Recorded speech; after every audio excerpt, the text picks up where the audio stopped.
All right, guys. We are here. Good morning.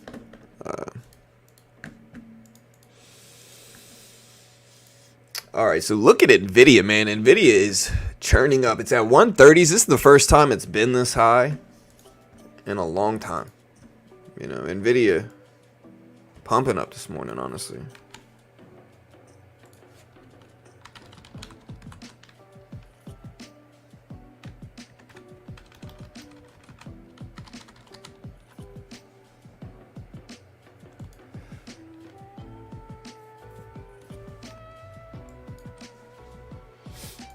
Yeah. Look at that run, man. So Nvidia up to over 130s. It's the first time it's been like that in a while.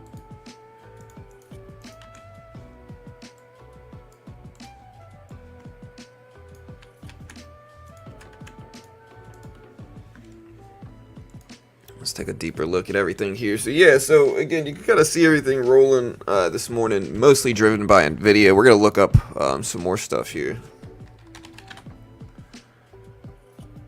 Tesla at 243s.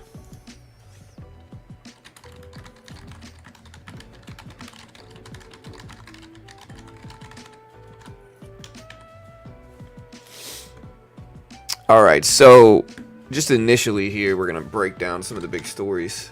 Number one, again, if you look at Nvidia, obviously it's running up. So the dock workers strike. Nike earnings is expected to report declining first quarter results. We also had I believe we had Pepsi earnings this morning, right? Yeah, they're down. They're down to 165. I believe the earnings are out already. Let me see. Cleveland Cliff says the US DOJ clears antitrust review for acquisition of Stelco.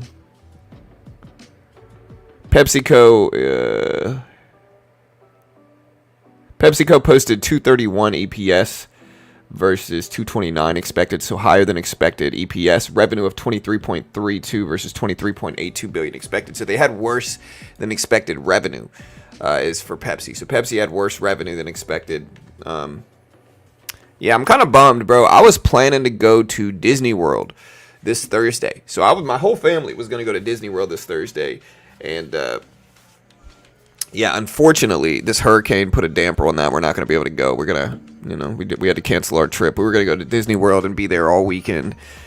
But I know one thing. I definitely don't want to ride roller coasters the day after a hurricane. And so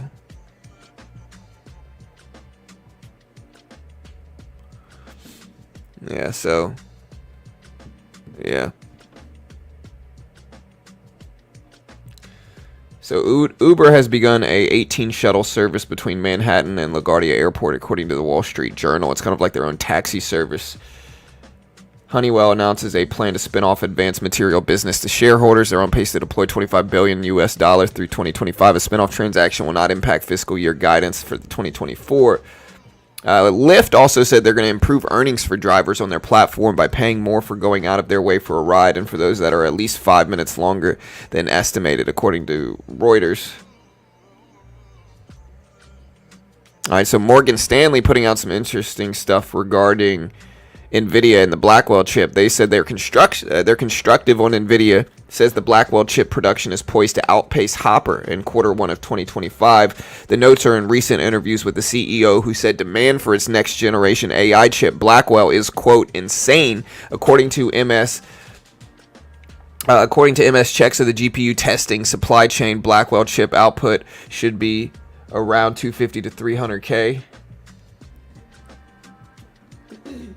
So yeah, we got that news coming out.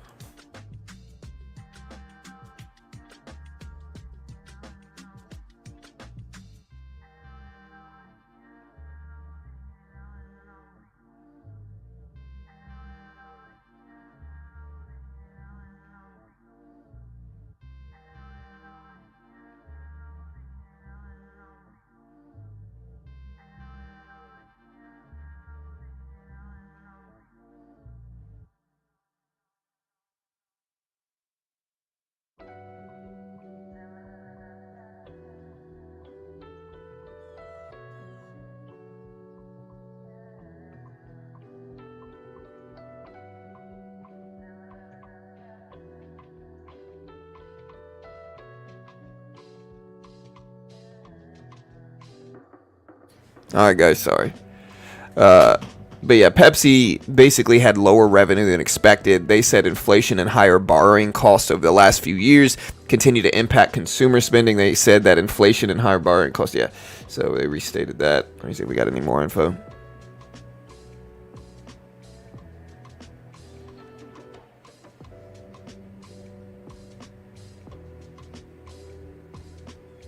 Yeah, y'all stay safe over there in Florida if that's where you're at. It's kind of dangerous over there for now.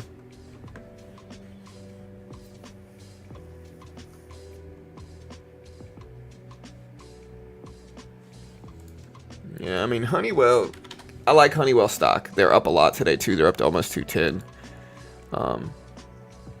They're kind of flat on the year.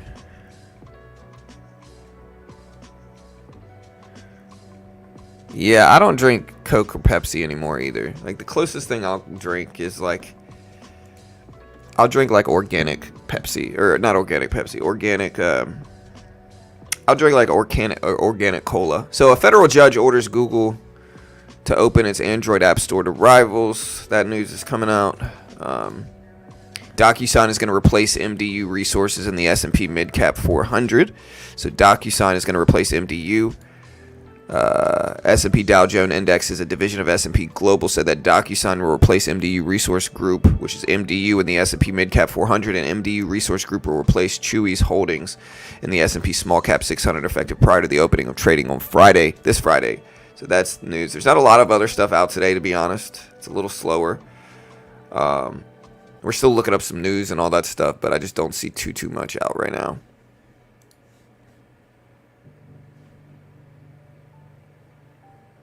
The worst trading month is not October. Truly, the worst trading month is probably September. Like, I would say it's either like September, August, maybe February. I'm trying to see, but I don't think it's October. I might be wrong though. Who knows? Seasonality is big. But yeah, September is historically the worst month. The S&P loses 0.5% on average in September. October, it actually gains almost 1% on average. So October's not really a bad month. It's definitely not the worst. The best months to trade are September, October, November, and December. The worst months are June, July, and August, right? But I don't know, this is for Forex, so it could be different. Because again, September is supposed to be a bad month. Yeah, I'm looking at this. So I asked people, how much does the FOMC cut rates in November? 64% say 25 basis points. If we look at the Fed Watch tool here as well to see the probabilities, a pause is on the table now. It's at 13.4%. And again, the big tell of this will be CPI's report next week, or CPI's report on Thursday this week. Thursday's CPI report is massive. That will influence these probabilities for sure regarding rates.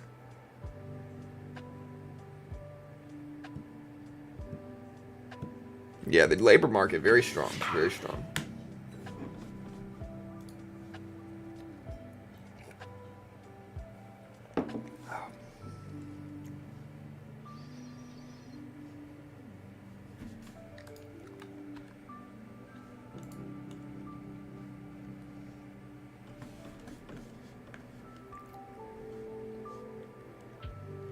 Do you think the hurricane is going to lower? I don't know, man. I don't think so. I think, most likely not. I don't know, right? Like, it's hard to tell, but most likely not, I would say.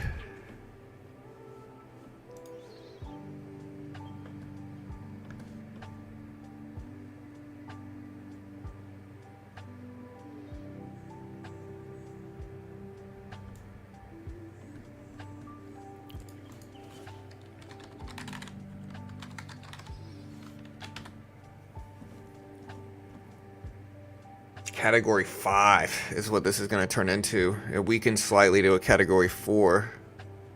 Still extremely dangerous, man. This is a big one. This hurricane season's rough, bro. I was surprised. I'm from Louisiana, so trust me, I've been around hurricanes all my life. My favorite vehicle ever was a Honda Prelude. And, my favorite car ever was a Honda Prelude. And it got destroyed. I think it was in Gustav. Let me see when it was Gustav.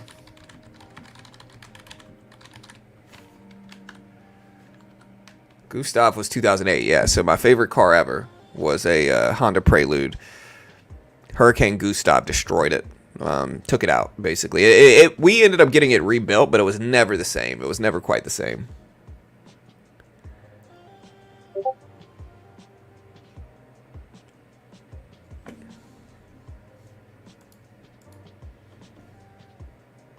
Yeah, it was just never quite the same. All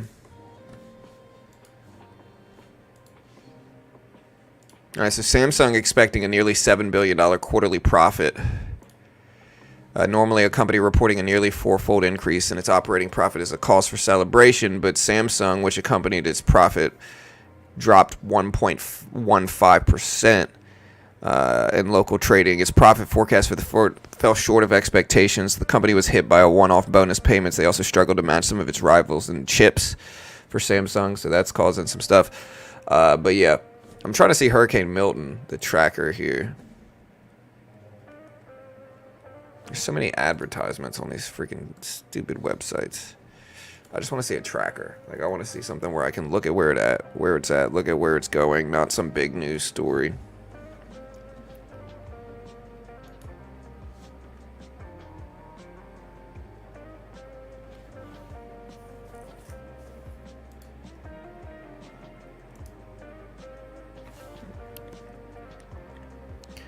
Yeah, so it's heading towards Florida. Man, we just got really unlucky with this. Like, we were going to go to Disney World. I mean, it works out. I can cover the Cybertruck event on Thursday now, which is great. But, it's a bummer, man. Yeah, because I was going to Disney World. It's going to hit Orlando, like, directly. Like, Thursday morning, it's going to be literally... We were going to go Thursday morning. It's literally going to be over at Orlando, so it's just not... We can't go anymore, unfortunately. Bummer.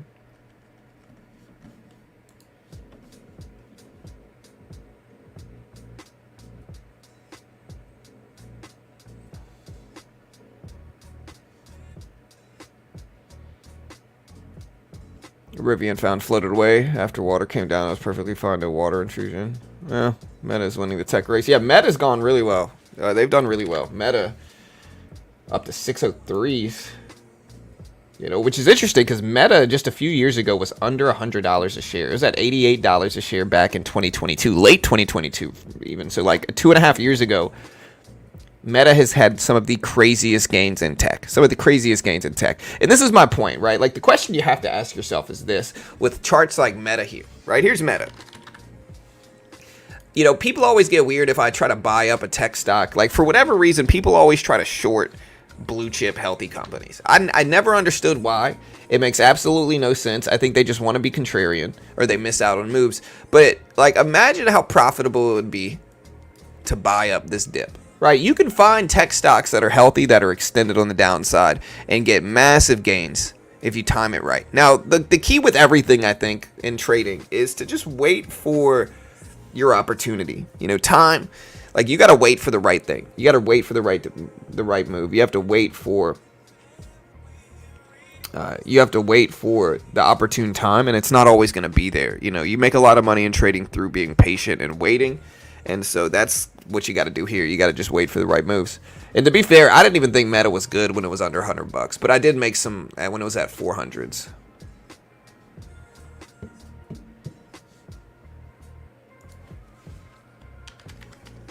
Yeah, I mean, people give Mark Zuckerberg a lot of hate, right? I've grown to respect him a little bit more over the last few years. Supermicro up to almost $50 a share. So, like, people can say whatever they want. I think... You know, I think I've grown to respect him more over the last few years. I'm not saying I like the guy, right? But I think, you know, it's really easy to look at billionaires and critique them, right? And act like you would be different and you would be different. But, you know, we all have different shoes we walk in. And so I think it's really easy to point at other people and criticize. But in the end, you got to just understand.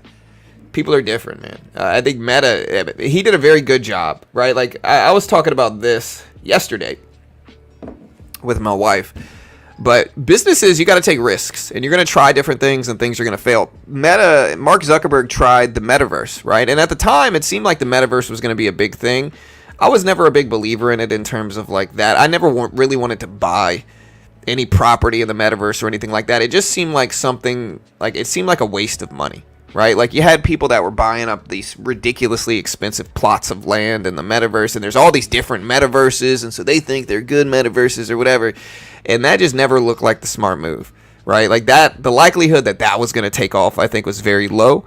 And I think people just got greedy. They saw the original Bitcoin and crypto gains, and then they wanted to find the next example of that, right? But I know a lot of people that have just wasted 20, 30, 40 grand buying worthless properties in one of the metaverses. A lot of the metaverses themselves didn't even succeed. And the writing on the wall there was that a lot of these places, you know, they like a lot of these places, there's not like, if you want a metaverse to do well, you kind of just need one. You need one metaverse, right? Not 5 that are competing with each other and you buy land in one of them and hope that's the one. Like the probabilities that that's a good investment are so freaking low. You should never be wasting your money in that stuff, right? But whatever, like the internet can talk people into a lot of different stuff. And again, Mark Zuckerberg, the reason Meta dipped to these levels, you know, the reason it dipped down here was because the earnings report came out where Meta lost $10 billion in the metaverse, right? This is Mark Zuckerberg and Meta lost $10 billion in one specific calendar year in the metaverse, right? And that made a lot of people skeptical. This is on Facebook losing interest and losing steam, and that's been like that for a while. TikTok got big at this period of time, you know? So it's something that, like, yeah. Here, let me make sure I got the instrumentals up here.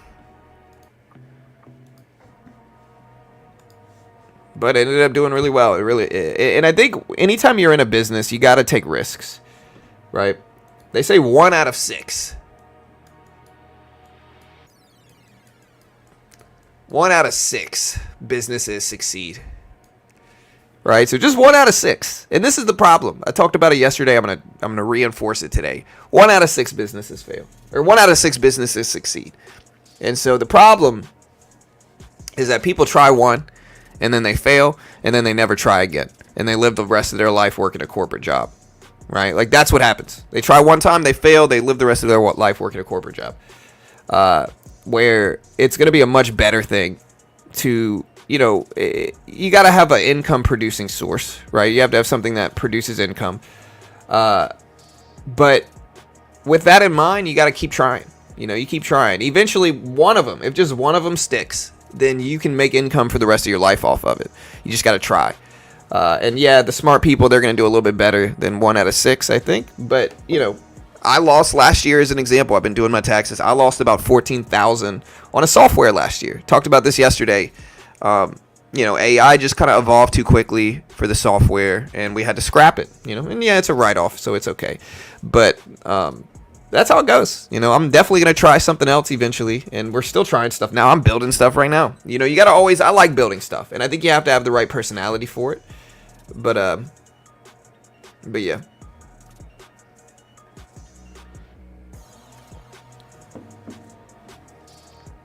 Rolled my Twitter payout into Meta at $92. The other half went into Nvidia at $138. If you got an Nvidia at $138, that's a great entry. That's a great entry. Are you trying to convince us or yourself? Us or yourself about what?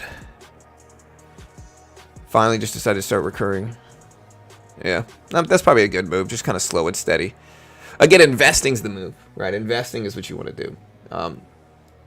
Like, I know we were talking about shorting penny stocks and stuff. The problem with that, it really is very difficult to locate shorts, right? So if you want to do that strategy, you would have to, like, you would have to basically use IB or something like that, or maybe like Cobra platform, which has a lot of shorts available. But you'd have to find a platform that allows you to short, and it's going to be really difficult. You're going to have to pay fees to short.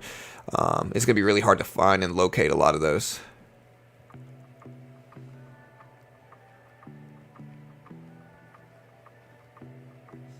LEU. Centrus Energy. Yeah, I just don't know enough about it. Daily chart looks okay. It's slightly green on the year. Long-term chart looks good. Slight upward trend, not crazy gains, which is probably good, I guess, but decent.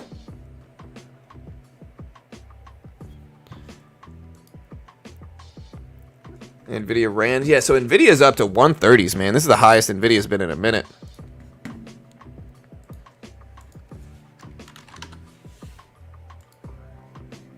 All right, so bond yields.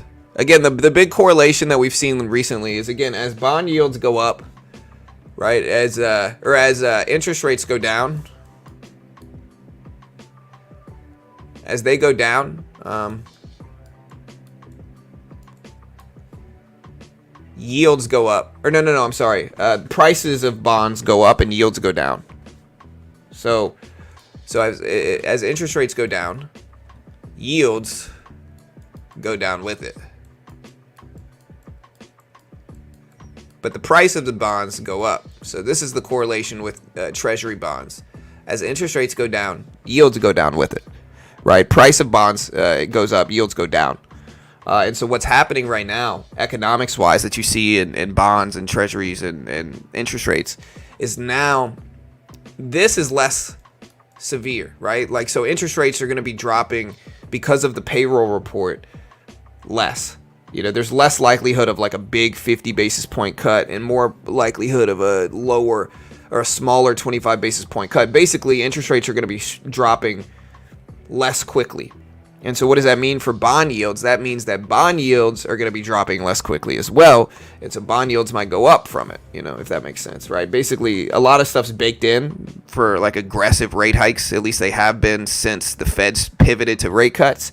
A lot of people thought they were going to cut rates much more aggressively. And so bond yields kind of had some sympathy movement from that. And now that's correcting a little bit when you look at bond yields. As an example of this, you can look at like the TNX 10-year.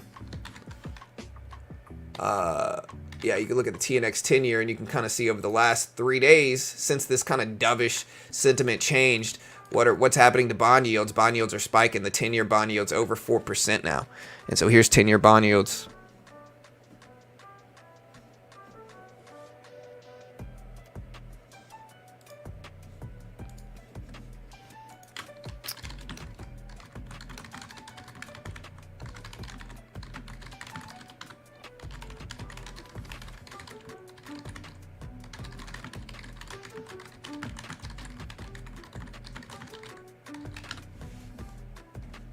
All right.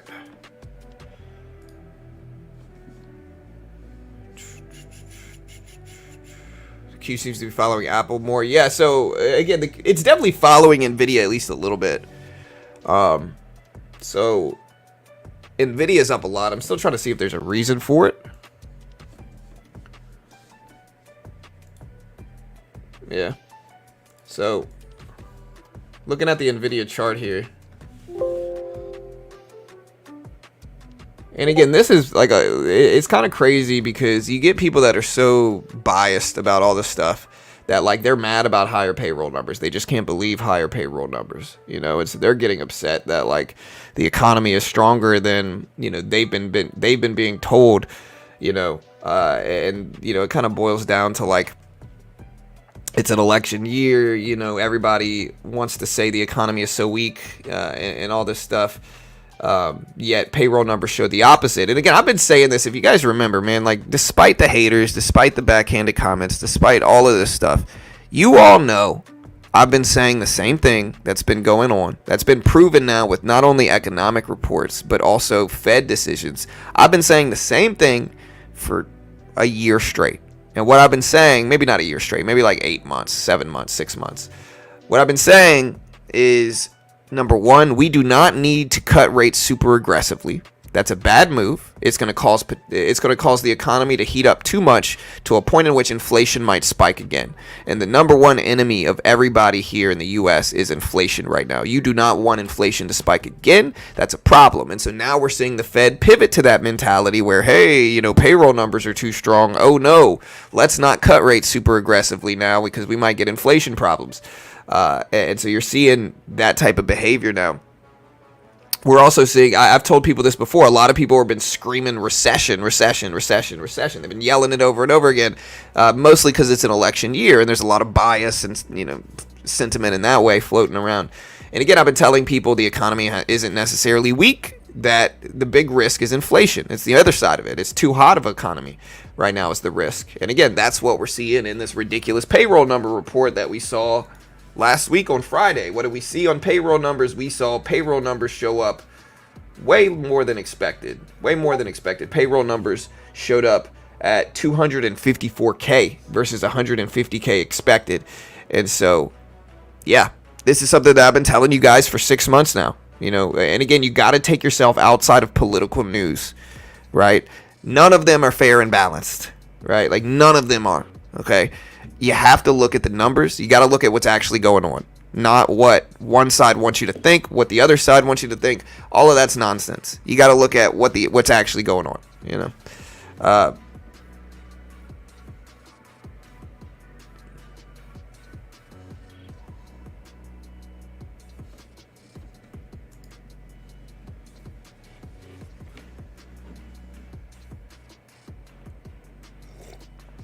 So Foxconn says it's building a huge plant for assembling Nvidia products in Mexico. They're riding high on demand for AI servers. The chairman sees a strong fourth quarter outlook.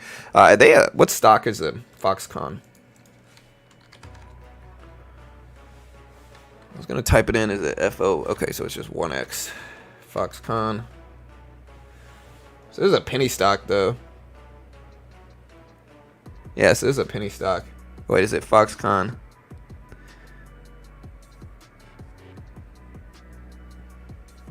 There's a couple different stocks. There's Foxconn. Yeah, this is an OTC penny stock. I don't trust it. It's a recent IPO though, so we're looking at it, but I'm skeptical.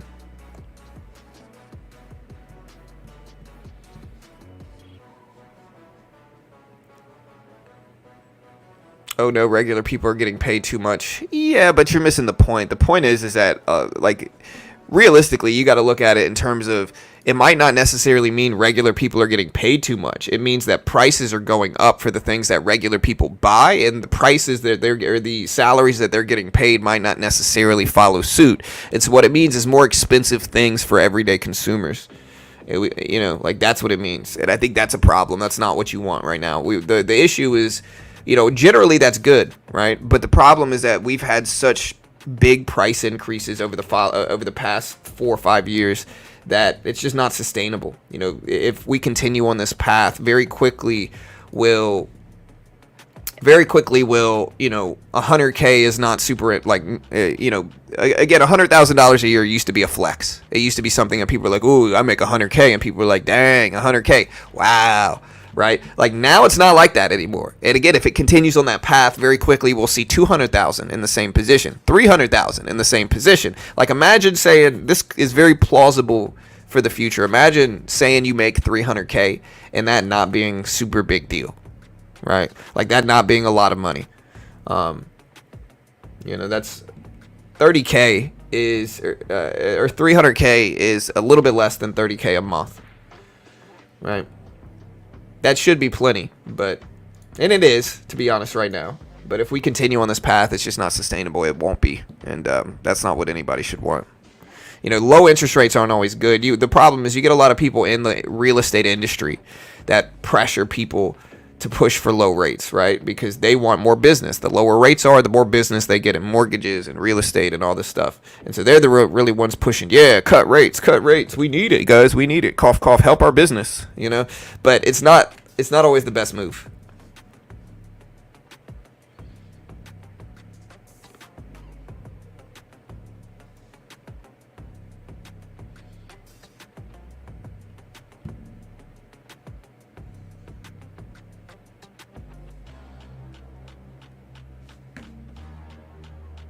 Yeah, I'm not going to tell you what to buy at all. I have no idea what you should buy. It depends on CPI report. Palantir breaking up to 39.40s. We'll see if it hits it. Tesla still down at 243s. Yeah, Supermicro up pretty big today, but there's interest rates. Or there's yields. Supermicro up to almost $50. It looks better. So volatile, though, as a company here, man. Like, so volatile, I don't really want to touch this. It's just too risky.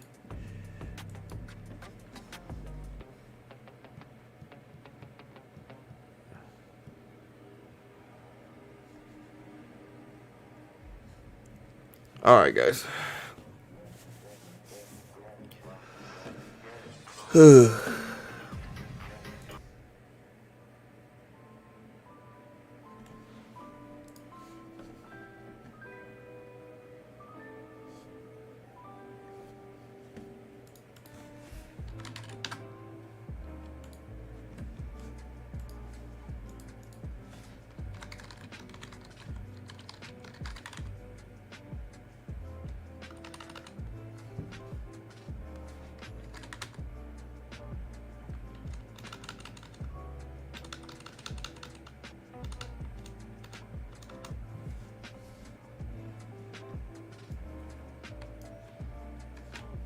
So lost, not yet found. What happened, bro? What did you mean by the comment earlier, dude? You said it, and then I asked about it, and then you just kind of went silent, dude. So, curious, man.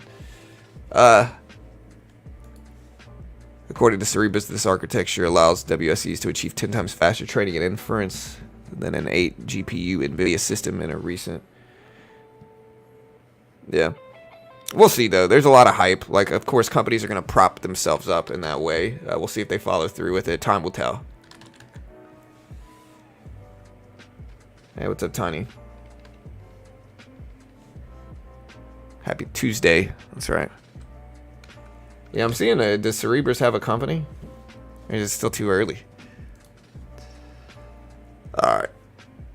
Yeah. I don't know. I'm always skeptical here. Yeah, I was gonna wear a hat, but my ears are swollen, dude. Do y'all see my ears? Look at this. Here, let me pull this up. My ears are swollen. I got these magnets that I wear. I don't know if they're if it's enough to drain the ears yet, but it's getting close. It's honestly cold in here, bro.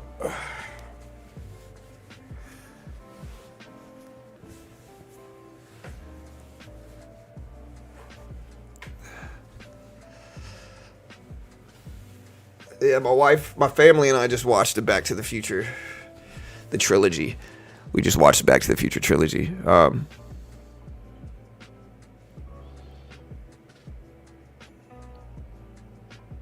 Just when you start to make more money, they devalue the money by 30%. And what took you more than half your life to be able to make $100K a year when you started working, maybe $12,000 a year.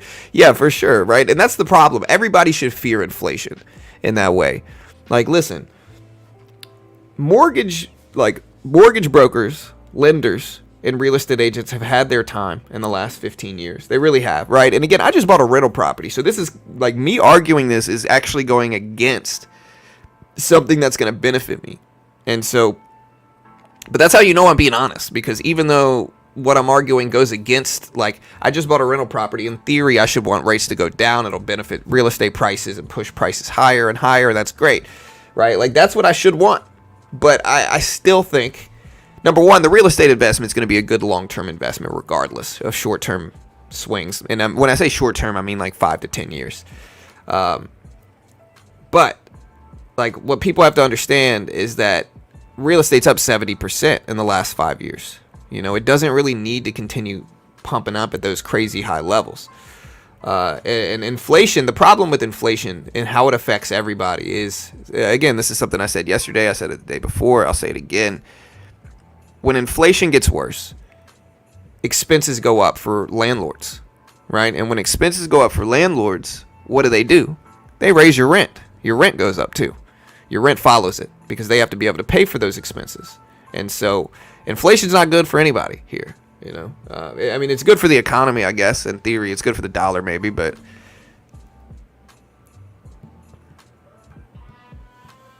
at about starting and succeeding a business. Well, yeah, but I mean, I think like I'm not the one that made the 1 out of 6 businesses fail statistic. I think it's a really interesting statistic because it means I think when you base it down to numbers, I think it's really easy for people to understand what you have to do, right? And in business,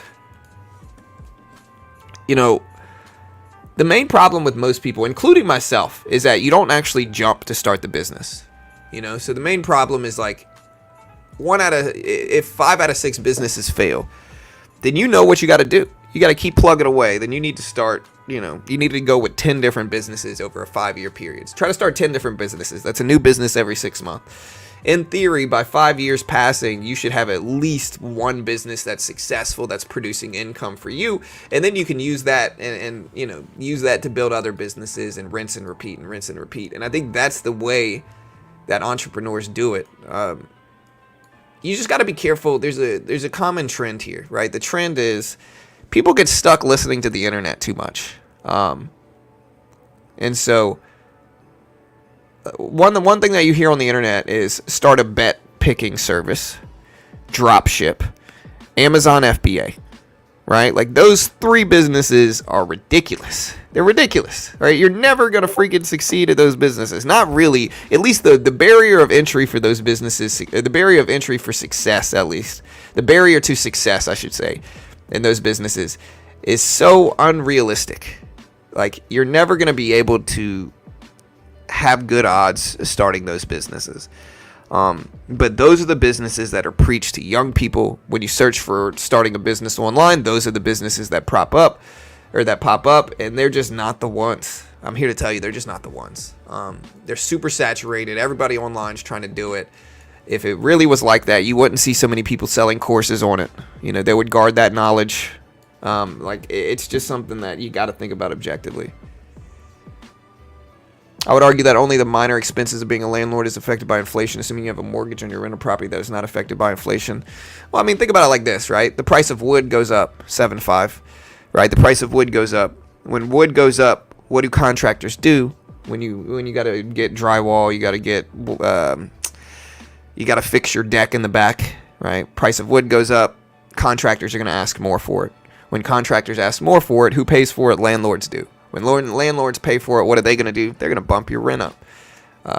It's definitely there. Now, it's certainly nuanced. I think the other aspect of high rent right now, at least, is supply and demand. Interest rates are so high, so nobody can really get a mortgage. Or nobody wants to get a mortgage right now, I should say. And so because nobody wants to get a mortgage, everybody's trying to rent. And when everybody's trying to rent, it raises competition and allows businesses to raise prices. That's another nuance of it. That's another correlation of it as well. But they're both contributing to it for sure. And again, in theory, especially in regards to rent prices, if interest rates go down, rent prices could correct down as well. I can see that also. But it certainly has to do with expenses as well, I think.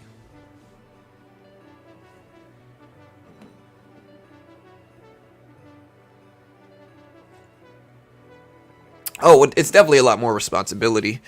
It's a lot more risk. Like you'll hear some people that push for, they think that the business should split the income with the employees. And yeah, that's just a ridiculous mindset. That's just such a corporate mindset of like, hey, it's just, you got to take risks. Business owners have to take risks. And, if you take risks and succeed, you get rewarded for the risk you took, right? Like that's what it is. And a lot of people aren't willing to take those risks, but then they get mad at the people that do, and that's not a healthy mindset either. But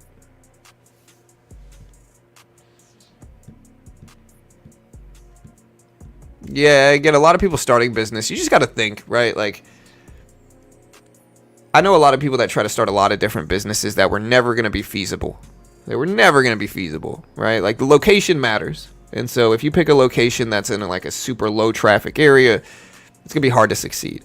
Right, a lot of modern aspects of businesses as well, in anything, any type of service industry, any type of business like that has to do with social media marketing as well, right? So a lot of people are getting business now through social media marketing, whether it's anything and everything you can think of, it has to do with social media, right? So you can't sleep on that aspect of it. Another part of growing and scaling businesses, I think, is you have to hire somebody, right? You can try to do it all yourself, but you're usually going to run into burnout. And so you got to hire somebody, let them work for you, and then take the risk of paying them so that, you can get stuff done. Pepsi is down. Pepsi missed revenue. They beat EPS, but they missed revenue. And so here's Pepsi. They're down a little bit, but honestly, the volume's pretty light, even though this is an earnings report. So here's Pepsi. Just really light earnings reaction, not really moving much.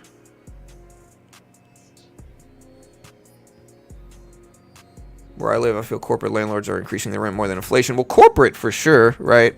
But corporate's a little different.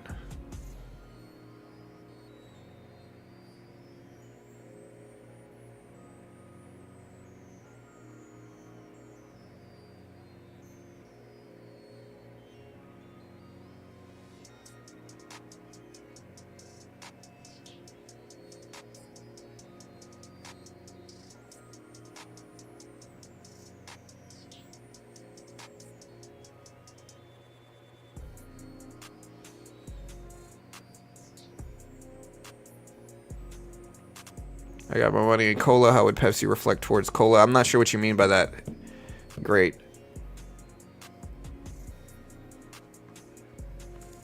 What is ESOP?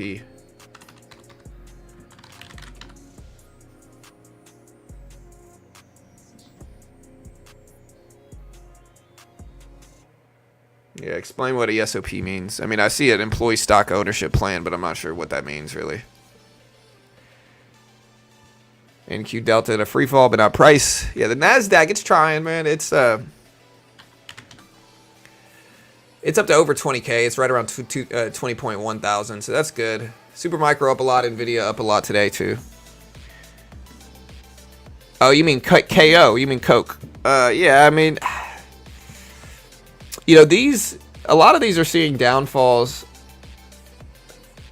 but they've run up big. Like, if you look at KO on the year, right, Coca-Cola's up massive this year, right? Here's 2024 for Coca-Cola. It has had a crazy gain for Coca-Cola this year. So, you know, it's something that it's up massively on the year, massively.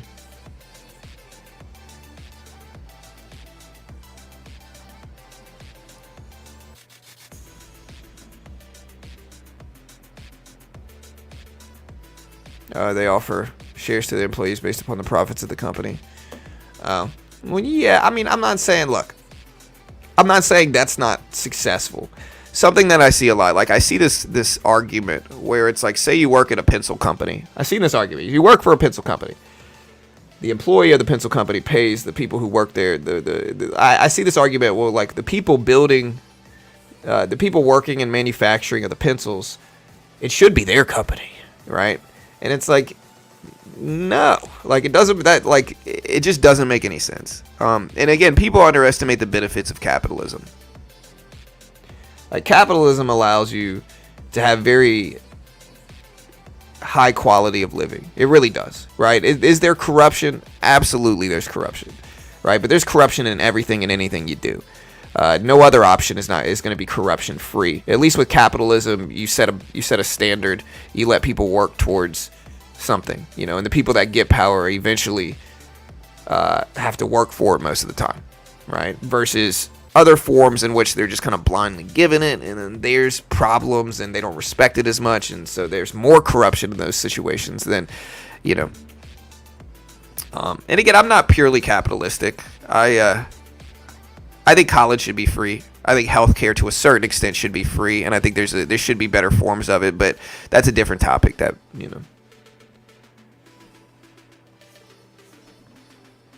No, I got you. I know you weren't slap. It's all good, bro. I get it.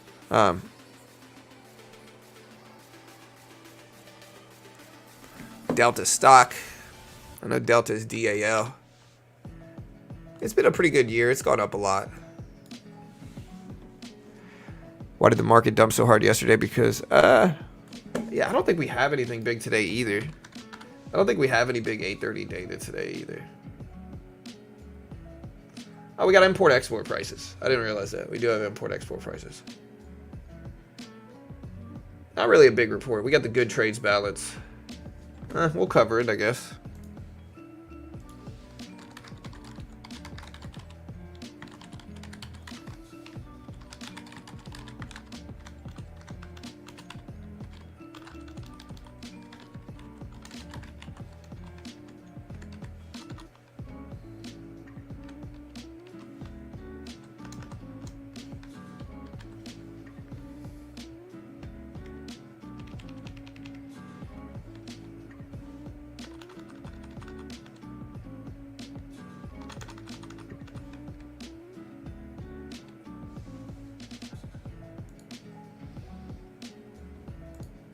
Yeah, we got import-export data. It's not a big thing. Didn't the market dump yesterday because of a Fed interview? Yeah, I mean, it could have dropped a little bit on it. All right, so Reuters poll says 68 out of 75 economists see the ECB cutting the deposit rate by 25 in October and December. The median shows the ECB is to cut the deposit rate by 2% by the end of 2025. So this is the European rates. But they do have an impact on everything else.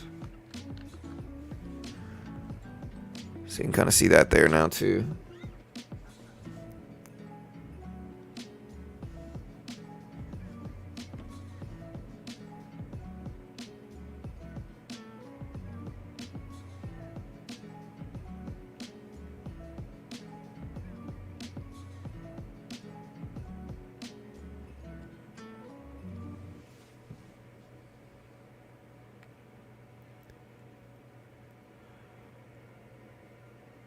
Yeah, I mean, but the problem though, Ty, is that it just doesn't work like that, brother. Like it's really good on paper, but it just doesn't actually work when you try to do it. It doesn't work because, over time, like saying something is co-op owned by the employees and the customers, it's just not going to work if you try to implement it. If somebody doesn't benefit from it in any significant way, they're not going to respect it, take care of it, and so there's a difference. John, can you talk about why the Fed rate is falling but mortgage rates are climbing? Mortgage rates are going up right now because they corrected down some after the Fed. Let me see if I can find a mortgage rate graph. Is because they corrected down some after everybody assumed that the Federal Reserve was going to be cutting rates more aggressively than anticipated, right? And so mortgage rates are going down, sure. But they went up a little bit for October, right? So mortgage rates followed this up because, again, this is all year. In anticipation of the Federal Reserve cutting rates correct in sympathy a little bit ahead of it, right? So 30-year mortgage rates, they correct a little bit. There's a trickle effect. And so the Federal Reserve cut rates 50 basis points 3 weeks ago. But it's going to take a while before it actually influences mortgages. Okay, and so but there is a little bit of sympathy. And so as the Fed starts to take a more dovish decision there, mortgage rates begin to go down with it, right? And so now the sentiment has changed a little bit since payroll data, which is where we kind of see, when did payroll data come out? Yeah, payroll data came out on the 4th, but we see this little pop-up on Thursday. It's just, there's a trickle effect. So it's going to take months for us to see any type of influence from the rate cuts on mortgages. Now, there might be some slight sympathy movement short term, but for the real impact, it's going to take time.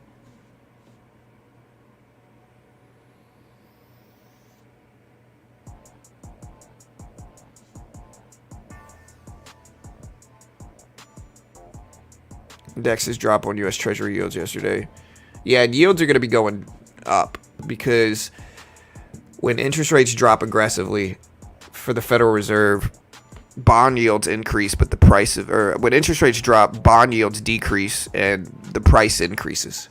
And so if we get the news that we've gotten since Friday where the economy is really hot, inflation's a risk, and the Fed's going to be less aggressive in their rate cuts, meaning less significant rate cuts. What does that mean for bond yields? It means that bond yields are going to go, or might rebound a little bit based off of the fact that the Federal Reserve was not going to cut rates as aggressively as originally anticipated, is what's happening there. And so bond yields basically, again, when interest rates go down, bond prices go up and yields go down.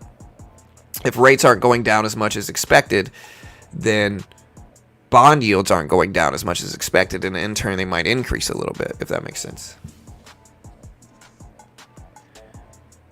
Yeah, I mean, listen, I'm okay I'm okay if you run a business and you also work there, right? Like, that's fine, and you better believe business owners are going to take care of customers a lot more than just some guy off the street, right? And so I'm okay with that. That makes sense. That makes perfect sense. What I'm saying is that needs to be chosen ahead of time. Right? Like, somebody can't start a business and then somebody force them into that scenario. Because, again, like, businesses are for profit and they take risks. And to have successful businesses, you got to take risks. But if somebody wants to structure their business like that, sure. I think people should be able to do whatever they want to do as long as it's not hurting anybody. And it's always, like, up to the person. If somebody wants to work in a business, that's on them. That's up to them, right? They make those decisions. And I think that's missed on a lot of people, is like they got to make their own decisions.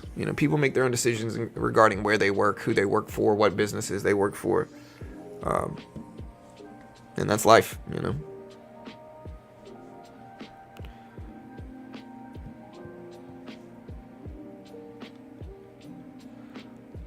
I just know, like, it's good to be idealistic. It really is, right? Like, to be idealistic is great. Like, to want the best things is great. But I think a lot of people put out a lot of stuff, like these really idealistic business models where everybody's happy and all the revenue is split perfectly with the employees and everybody lives happily ever after and, you know, sunshine.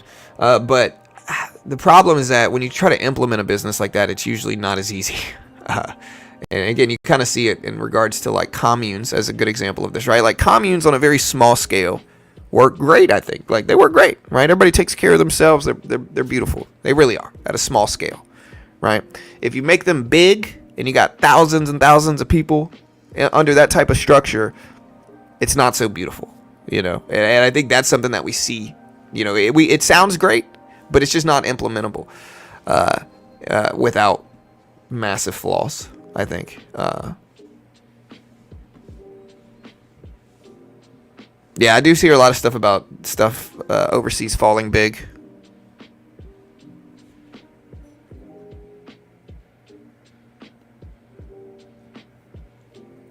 Yeah, I think we're going to get choppiness. Look at Supermicro, though. Supermicro up to almost 51s. If you look at, like, the SPY yesterday, choppiness most of the day. And I think today is the day before FOMC minutes. It's the 2 days before CPI. And what do we get yesterday? We got basically chop for half the freaking day. Nothing. No good price action. No good movement. Very, very boring.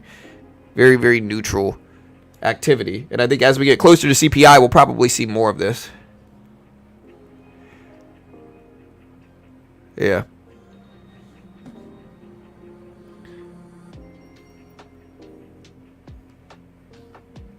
Yeah, I remember PG&E starting the fires and all that stuff.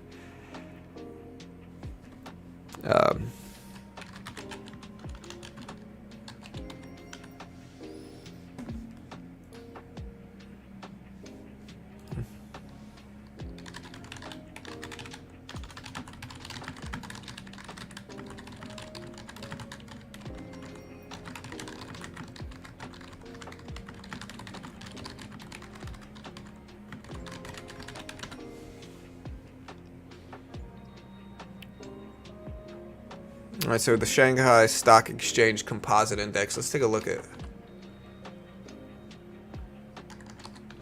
Okay.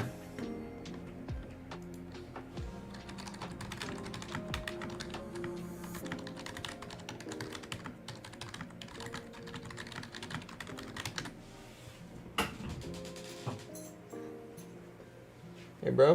How you doing, man? You ready for your test? Okay. You got it, bro. You got it, dude. All right, so yeah, here's the FXI, which is iShares China Large Cap ETF. You can kind of see it's down a lot today, percentage-wise. It's a big drop. So stuff's going on overseas, scaring a lot of people here. There's a lot more symbols that we could look at based around a lot of the stuff. So yeah, the problem with sharing the business or work is when people don't. Yeah, for sure. Right. Like it sounds great, but if people don't have any innate reason to take care of it, they won't. You know, and that's just people in general. Any people, everybody. That's basically everybody.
All right, sorry. I was over here telling my kids goodbye before they go to school. But yeah, so look, these markets are down a lot. This is the FXI. Just to look at some symbols here. There's a couple other symbols that are down big that are related to these. ASHR. Regarding their economy, MCHI is a symbol. KWEB is a symbol here. You can see all of these are down. Real estate sector there. Well, let me see if I can find one.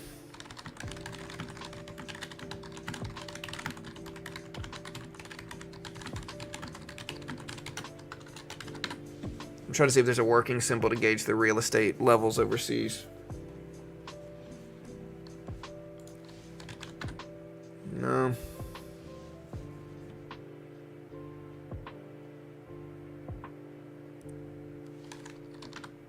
All right, so here's one, I guess.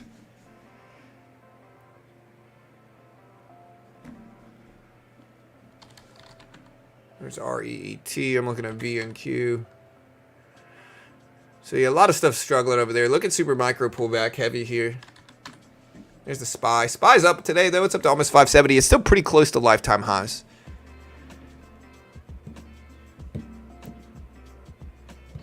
FOMC is raising rates 50 basis points next month. Mark my words. I mean, I don't know. You know, like, listen, I'm not saying you're wrong, but right now that's so far outside the realm of likelihood that I just can't trust that at all. You know, again, every major FOMC meeting, we get people that come here, and for whatever reason, I guess they want to be really contrarian, they want to be really out there, but they've been wrong every single time, right? For the last year straight. Like, an example of this is not this last meeting 3 weeks ago, but the meeting before that, so about 9 weeks ago. Everybody was telling me they're going to cut rates. Watch, they're going to cut rates this meeting. And I was telling them there's not even like a percentage chance that they're going to cut rates. But for whatever reason, people want to be contrarian. And again, it kind of goes to show, it really does show you like how many people understand economics and how many don't, right? Like, you get a lot of people that come from day trading that, you know, they try to make these kind of wild predictions and they're almost always wrong. And so again, anybody that understands economics understands how to look at the probabilities of stuff happening, right? And right now, a rate hike in general is not even is not even a possibility as of today, right? And this might change, but right now a rate hike in general is not even in the realm of chances on the CME watch tool, not, let alone a 50 basis point rate hike. I think that's going to be out there. The only way we would ever do a 50 basis point hike, the only freaking way we'd ever do a 50 basis point hike in November is if inflation data Thursday comes in, like, what is the expected number for inflation? Inflation expected at 2.3%. The only way that we would do a rate hike in November is if the inflation data came in over 3%. Right, it's expected at 2.3%. Last time it was 2.5%. The only way is if CPI showed up at like 0.7%, right, versus 0.1% expected, or 3.1% versus 2.3% expected. That's the only way we'd ever do a 50 basis point cut in November. It's just super, super, super low probability.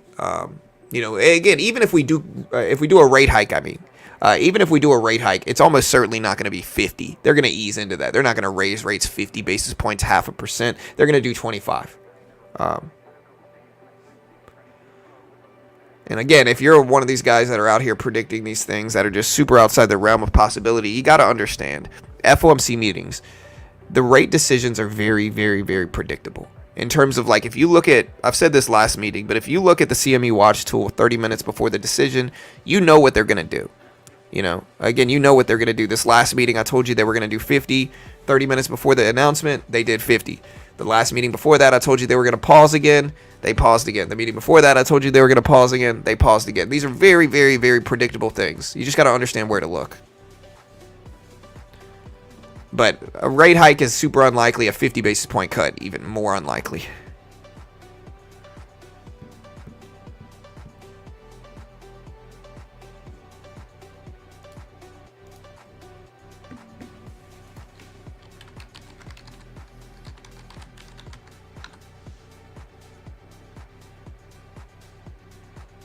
Yeah, so again, I'm going to have to delete that comment, mostly because usually people who promote comments like this about the hedge fund are usually like the owners of the said hedge fund, and so it'd kind of be like if I went to another stream under a different username and I was like, "Hey guys, you ever heard about beginner trading? He is so good."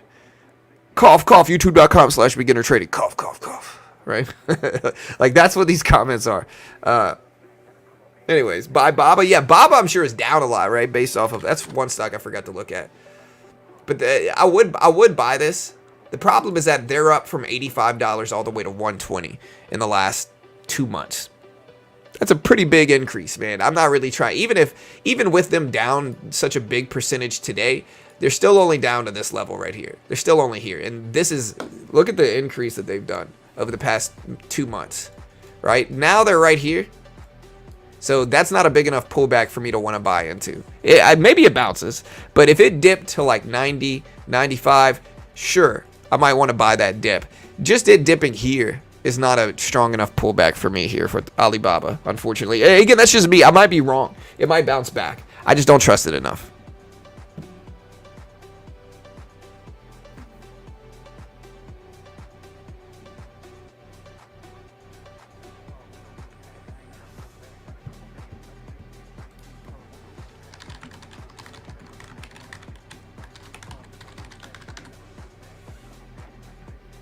All right, so again, guys, we got 3 minutes until the import-export data. I don't think this is going to impact the market a ton.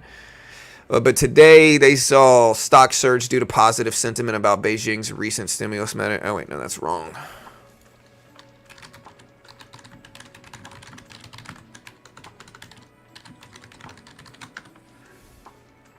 This is where AI gets it right. Okay, so basically this is what AI said, and AI might be wrong here, just to preface this. AI said, quote, Chinese stocks are indeed down big today. The sharp decline follows growth. This is how AI gets it wrong sometimes. I said, hey, what happened with Chinese stocks today? It said, today China's stock market saw mixed movement. Initially, stocks surged due to positive sentiment about their recent stimulus measures, but gains tapered off as investors became cautious about the depth and impact of these policies.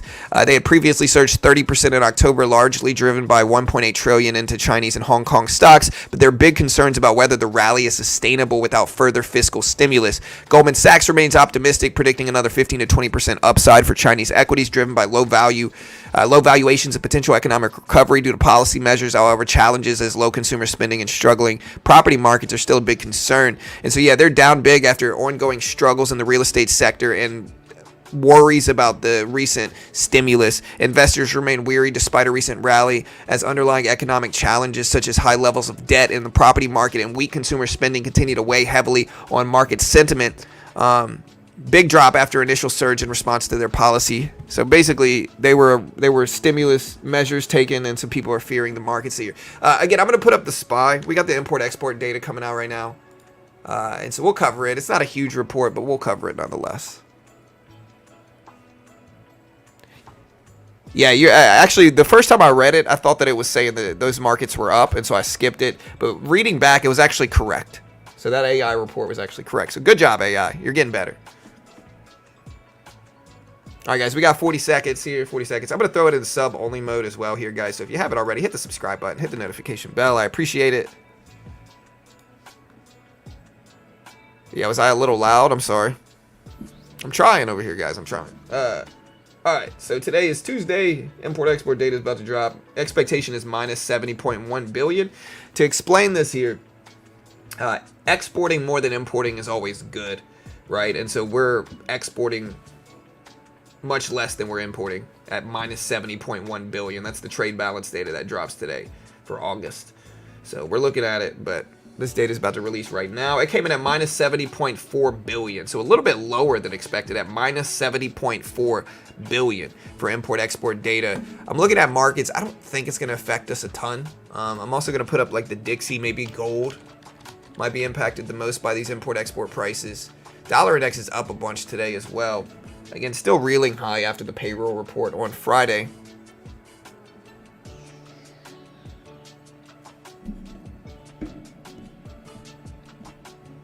All right. So again, look at the Dixie spike up on this news for the import-export price. Again, the trades balance data showed up at minus 70.4 billion versus minus 70.1 billion expected. Last time was minus 78.9 billion. So we're clearing that the discrepancy a little bit better than last time. Yeah, but here's the international trade balance data. Dixie spiked up. The SPY's down a little bit on it. Yeah, I use ChatGPT 4.0 and a couple other ones. Like I use Llama a little bit as well. So we use a couple of different ones, to be honest.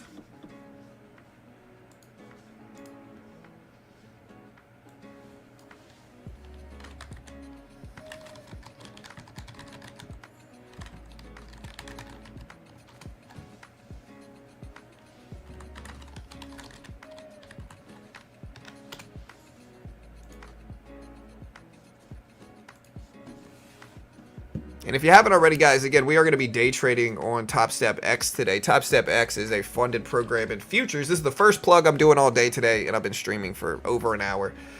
So if you haven't already, check it out, Topstep X. Topstep X is a funded program in futures. You can kind of see my day yesterday. Topstep X, what they do is almost all day traders lose money, right? So you got to think about that in mind. Almost all day traders lose money.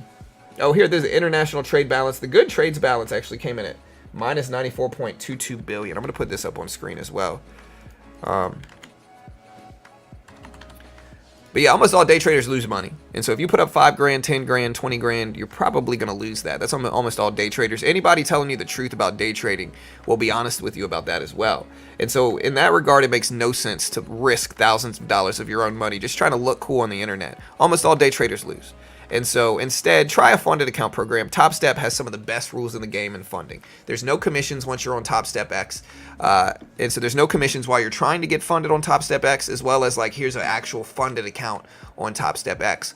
And again, I had a good day yesterday, and you can see there's no commissions. What Topstep does is they give you a demo, and they test your skill with it first. And so the initial risk that you take is just with a demo account. If you can pass their challenge with a demo account, then they fund you. If you fail the challenge, you only lose the monthly subscription. The base one here, like the one I have here, is $50K. To get started on this, it was only $49 a month. I had to pass the test. What I had to do is I had to make $3,000 in profit while following their rules without losing $2,000 first. If I did that successfully while following their rules and conditions, they fund me $50K, 90% split. They paid out over $40 million to their traders. And again, the huge edge in futures here is that there's no commission. If you look at the commission line on Topstep X, literally zero. No commission, only 74 cents in fees per trade with micro contracts. And that's a powerful edge because I can trade micros, limit my size, trade very, very small where I can make $8.50, $16, $15, $17, $13, lose $35, make $12, $3, $2, $13, $4.50, and still net profit out of all these trades a lot. Like I'm keeping a large majority of my profit here, which is something that if I did this on any other platform, I probably wouldn't with micro contracts. Powerful edge. And in the futures market, again, a lot of pro day traders should be trading futures anyway. There's no PDT rule. If you were going to pay for this data that you get on Topstep X, like real-time data here, it would cost about the same as the base combine anyway. And so the value is there. And in the futures market, you can day trade the S&P, the NASDAQ, the Dow, the Russell, gold, some currencies. Most pro traders, day traders at least, should be trading futures. But they are a sponsor of mine. They pay me money. And so, of course, I'm super biased in their favor because they pay me money. Understand, CFTC 4.41, hypothetical or simulated performance have limitations, guys. But again, genuinely a powerful thing for traders. It teaches you how to trade under pressure, and there's no PDT rule. And so there's the link. You can check it out. And we're going to be trading on there today. It's still kind of choppy. The dollar index spiking up. The SPY is still pretty flat. Yeah, I think a lot of people are talking about Disney and how Disney's going to be impacted by the hurricane. And so we'll see what that looks like.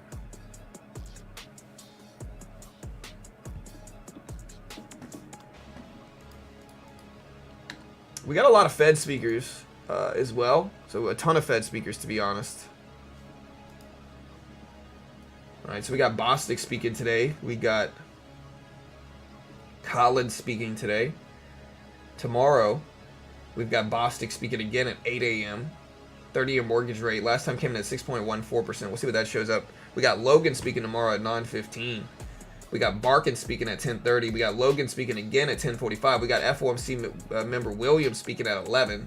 We got the Fed minutes. We got Barkin speaking again at 12:15. Fed Governor Jefferson speaking at 12:30. We got the Fed minutes at 2. We got FOMC daily speaking at 6 p.m. tomorrow. So a lot of stuff going on. And again, I'm ready for. I want to see the robo-taxi event for Tesla's coming out this week too.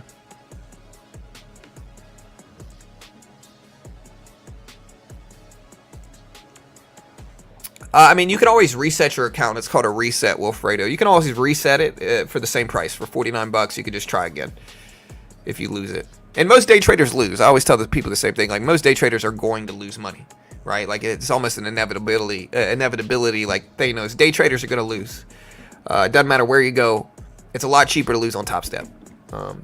Generally, at least. Not always. Everything's different. There's always outliers. But generally, yes.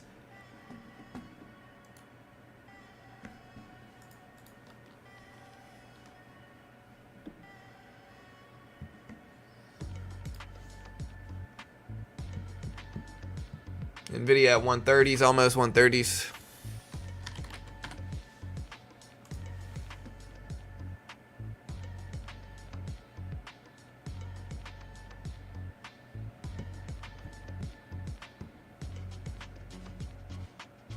Oh, dude, my son's had quarterfinals. Honestly, I feel like they're doing so much more for 5th grade. My son's in 5th grade. I feel like they're doing so much. Like, he's doing so much more work than I had to do in 5th grade. Like, I remember 5th grade. I got all A's, B's, and B's my entire elementary school. I never got a C once in elementary school. But I also don't remember it being nearly as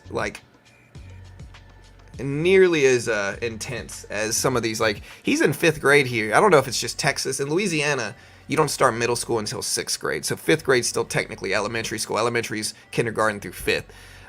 He is technically in middle school now, and it's just a different level of work, right? He's got finals that he's got to study for in 5th grade. It just seems kind of out there for 5th graders. Because I remember it was hard for me when I was really young. I had ADHD.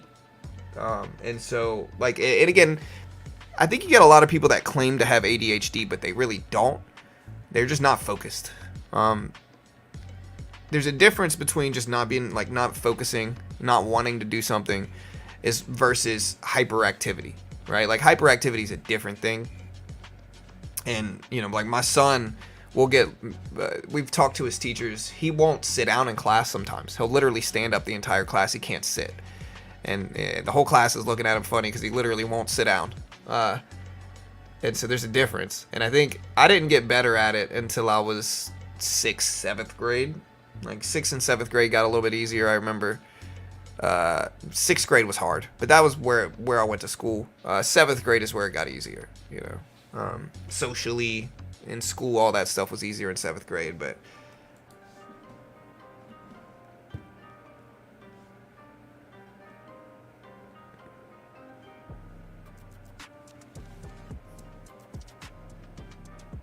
any big data dropping tonight? Not tonight. Yeah, Texas is different. It's funny how they don't teach stock market in schools. I don't necessarily think they should teach stocks. I think they should teach a base level of finance, though. Specifically, taxes, what that means, property taxes, how to pay them, why you got to pay them, how to calculate percentages. Again, I'm going to give you guys a couple formulas that every person should know in the world, right? These couple formulas. Number one is how to calculate a percent. And so if I want to see, if I want to calculate 70% of something, I can take 100 and I can multiply it times, or that's 7%. I'm sorry. I can take 100 and multiply it times 0.7 for 70%. Okay. If you want to multiply it times 7%, right? So 100 times 0.7 is 70. That's 70% of 100. If I want to take 5,435 and get 70% of that, I can times 0.7 and get 70% of 5,435. That's a very useful formula that everybody should know, right? Everybody should know this formula. Very simple. If you want to do like 7%, it would be the same thing. I could take 5K and I can multiply it times 0.07, right? 7%. 5%. And so if you want to calculate like property taxes here in Texas, which sometimes can be 2.5%, then I can just do 500,000 for a house times 2% would be 0.02, 2%, $10,000 in property tax a year that you got to pay. That formula alone, that people should understand how to calculate this, how to understand this before they buy a house. Because you could buy some houses at 1.2% property tax, and you could buy some houses at 2.53% property tax here in Texas. And so that formula is necessary. Compounding formula is even more useful. Like if you want to see compounding and how it works, adding 10% to a number every year is this. Use the same decimal formula, and you just do 500K times 10% would be times 1.1. The 0.1 is the added 10%, and then you just press equal every year. It adds 10%, 10%, 10%. You know, kind of shocking how much a house will appreciate growing at 10% a year. But those two formulas are very important, right? I use those formulas daily, you know, throughout everything. Like I use them especially in finance. But a lot of people do not understand those simple formulas, that base math that you got to do.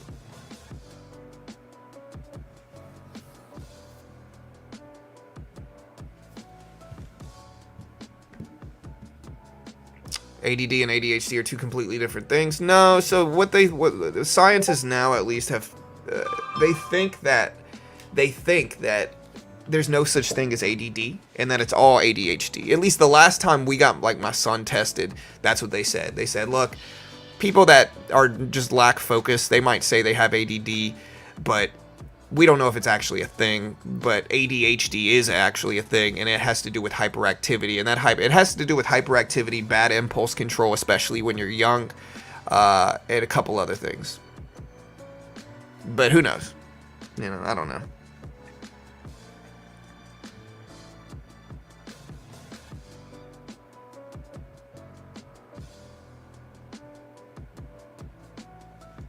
Do you teach your kids stocks? I teach them base amounts, only if they're interested in it. I'm not gonna force them to be interested in it. You know, only if they want it. I'll teach them. You know, my son is interested in it to a certain extent, but he's 10. My daughter could care less. She's got a little boyfriend, and you know, like she's living her high school life right now, so she just doesn't care about it. Maybe when she gets older.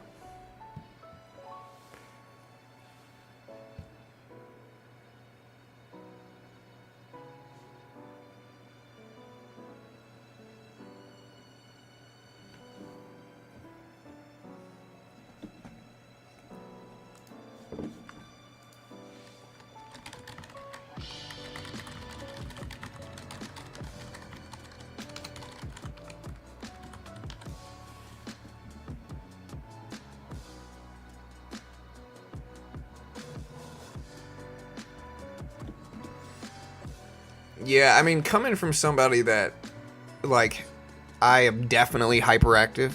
Like, if you ever see me shaking on stream, it's because my legs are just jumping. It's hard for me to tell if this is...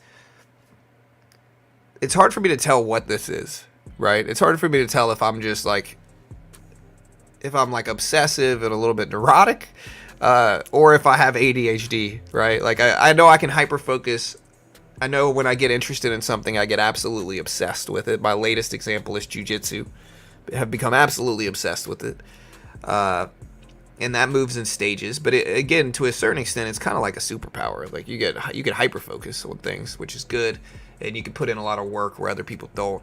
But it's also, I think it's definitely genetic in my family. Like my dad, very similar. Gets hyper-focused. My dad's right now into ham radios and a bunch of stuff and operators and like all kind of stuff. So I can see the same type of thing in my dad. My mom, I see it less in. But it's hard to tell, right? It's hard to tell. I think, yeah. And I think it's very hard to, like, it's hard to tell if it's an actual condition or whether this is just how some people are, you know?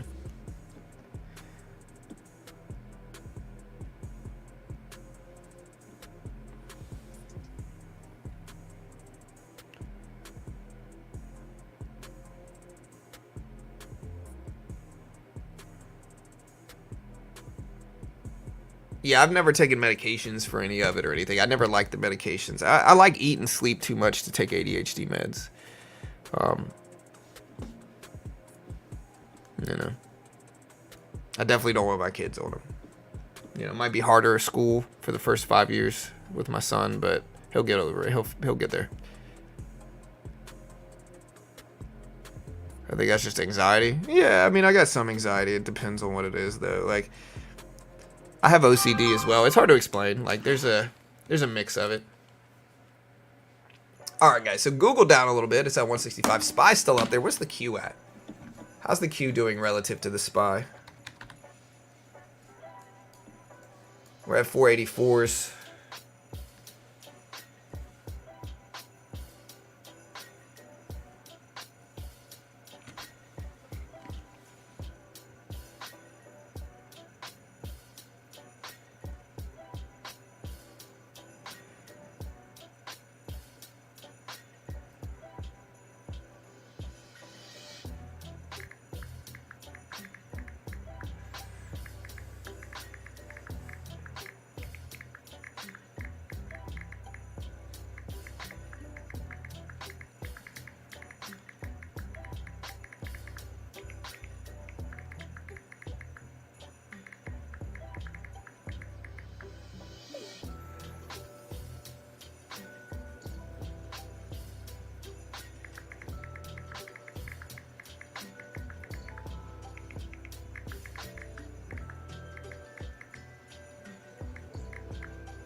Yeah, CPI report Thursday. Are bonds still expecting high inflation? So bonds are expecting less significant rate cuts. If we look at TNX, again, this is the 10-year Treasury bond yields, right? Yields are going up recently. Why are yields going up? Because they are expecting the Fed to cut rates less than expected. And as interest rates drop, yields go down with it. But if interest rates are not dropping as much, yields are not going to go down as much with it, and has since rebounded back up to 4+% for 10-year yields. So that's what we see right now in bonds. Robo-taxi event is October 10th as well. That's a massive major event also.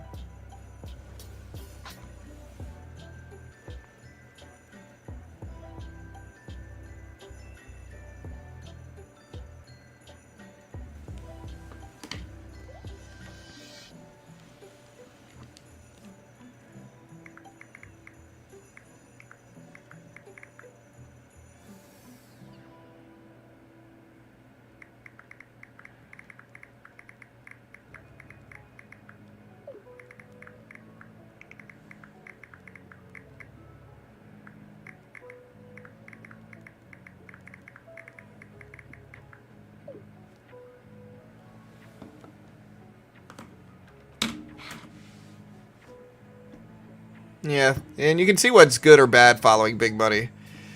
Tesla, I think it really is a buy the rumor, sell the news event leading up to this report. I'm going to be covering the robo-taxi event, and I hope I'm wrong, but generally speaking, Tesla has gone up a lot over the past year, really. Since February, Tesla is up from 180s all the way to 240s. That's a pretty big percentage increase. And Tesla historically is very consistent, and like leading up to these big events, you get increases, and then following the big events, you get corrections back down some. And so buy the rumor, sell the news is what this is. And so we'll see. That's what I'm expecting. It depends on how successful they execute this event, though. If there's a lot of hype leading into the event, and then how cool it is shocks people, then we might still go up for Tesla. But if it's underwhelming in any specific way, Tesla's probably going to go down, at least correct a little bit from it, based off of just how much it's up on the year. So we'll see. What do you guys think? I guess ahead of, are you guys bullish or bearish?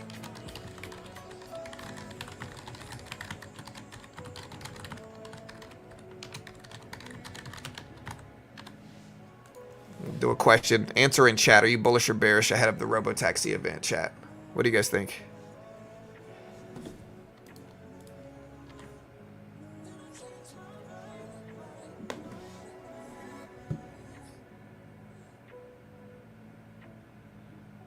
Yeah, the good news, I was going to go to Disney World literally on the 10th. and I was gonna just stream from the hotel, and which is always kind of suspect regarding like Wi-Fi and all that stuff. But the good news is that, or the bad news is that my trip got canceled. So no more Disney World, unfortunately, this year. And so now we're not going. The good news is I'll be able to stream with fiber, with a fiber internet connection, which is good.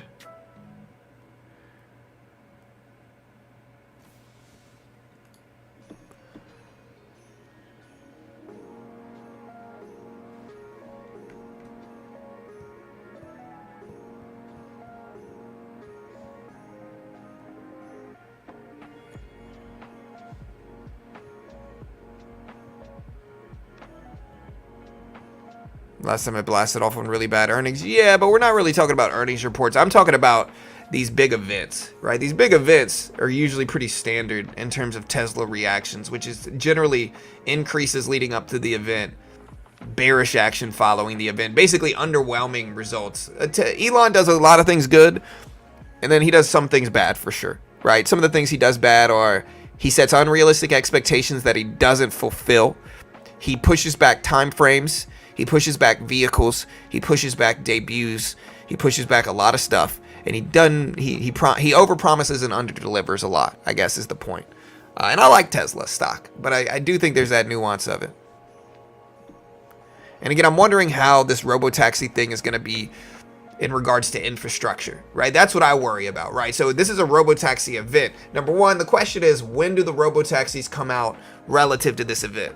Right, so following this event, how long is it until robotaxis drop where they're actually for sale? That's number one. Number two, with that in mind, is the infrastructure ready for full self-driving cars without drivers?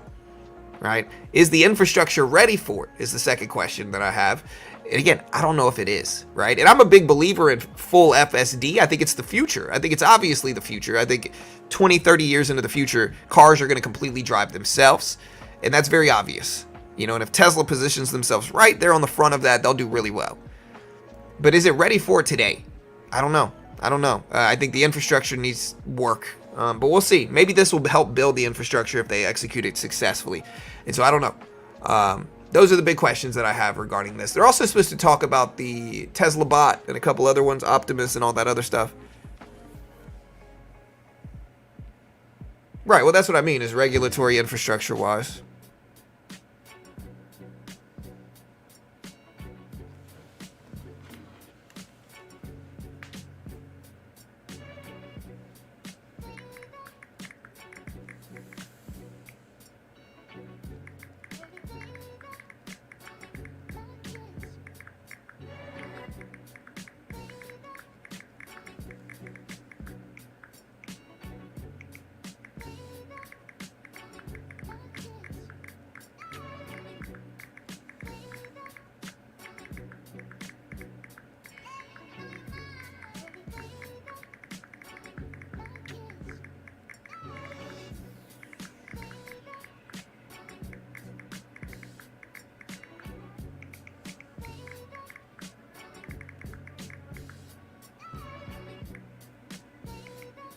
Yeah, Carol and I are talking about parenting decisions. She's asking me if we should allow our daughter to do something, and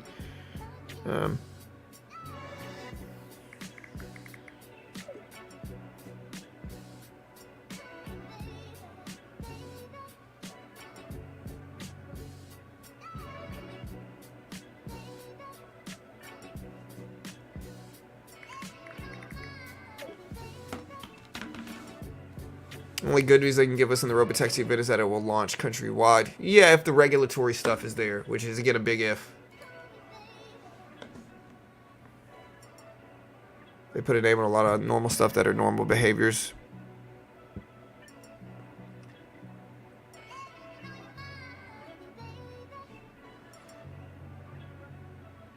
Yeah, but just because they reported that radical doesn't mean it's true. People can write all kind of papers showing all kind of things. It doesn't mean they're actually, number one, true, that they're actually going to happen. It's just a paper, you know. Why is Microsoft dropping? I don't know. Microsoft has been underperforming the market a lot, to be honest, recently. I'm not sure what's happening today. Microsoft's basically completely flat on the day. It dropped a lot yesterday. Microsoft and Resolve AI's ongoing collaboration is going to focus on delivering advanced AI solutions to enhance the global retail sector. 30 trillion market. A lot of people were worried about OpenAI being a risk for the stock. Oppenheimer has been downgrading Microsoft specifically because of OpenAI losses could weigh on their earnings, all while AI revenue might trail behind expectations in general. And so, Microsoft has a big stake in ChatGPT and OpenAI. Oppenheimer Timothy Horan is worried that the investment could cause some risk for Microsoft stock in the near term, specifically mentioning that OpenAI is showing steep financial losses. He downgraded Microsoft stock to perform from outperform on Tuesday, warning that the Wall Street might be too upbeat about Microsoft's earnings.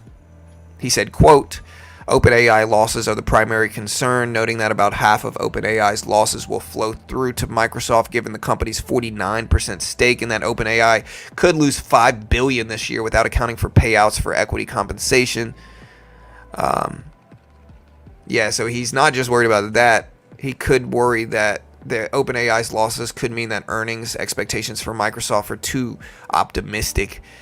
He worries that revenue estimates could be a little bit high and AI might not be delivering financial benefits as quickly as investors hoped. He said, quote, we iterate the street is likely overestimating near-term AI revenues as enterprise adoption and infrastructure remains at a bottleneck, end quote. He said, again, quote, he said, what's more, with AI viewed to be a, quote, once-in-a-generation technology, his team, quote, doesn't believe expanding margins will be a short-term priority. He cites the potential for higher operating expenses required to support AI initiatives. Basically, he thinks AI is a long-term play, and short-term there might be risks, is essentially what he's saying. And this is all causing some pessimism and bearish movement for Microsoft. People are selling it based off of that. Microsoft, just to put this into perspective, Microsoft's earnings, and we're going to stream the whole thing live like we always do, but Microsoft earnings are going to be on October 22nd. So Microsoft earnings are only 2 weeks away. And with that in mind, people are worried about AI and all that stuff regarding it. So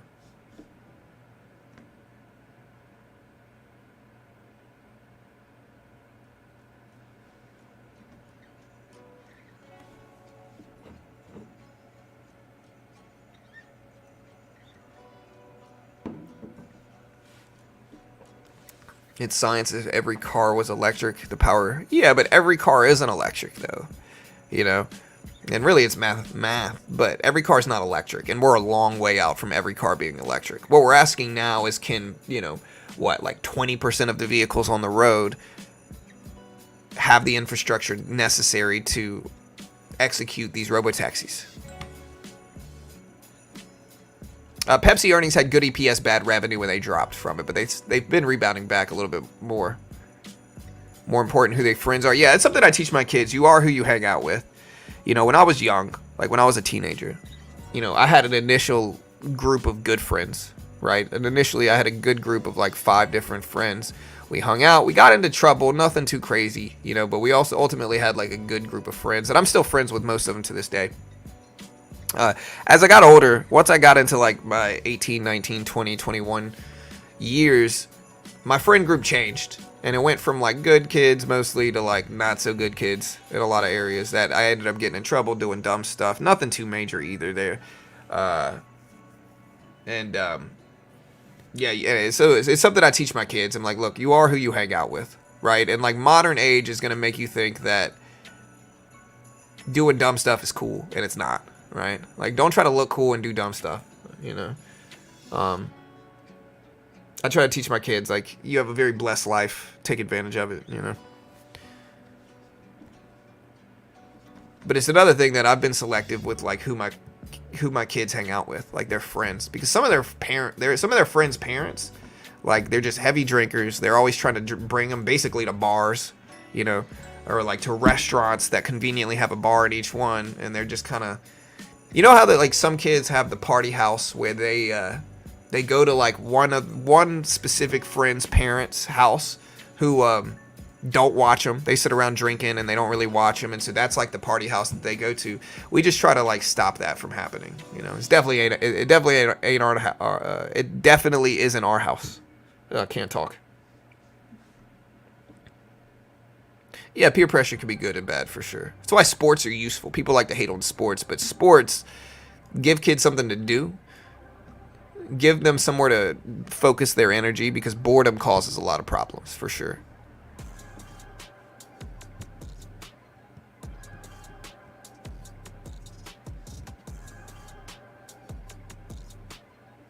Yeah, Microsoft's down a lot to where it could be an interesting buy, in all honesty here. Like, it could be interesting. We'll see.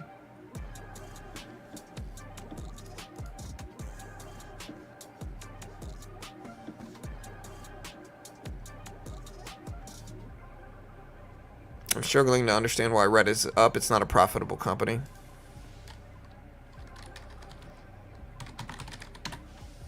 No, it probably has to do with the...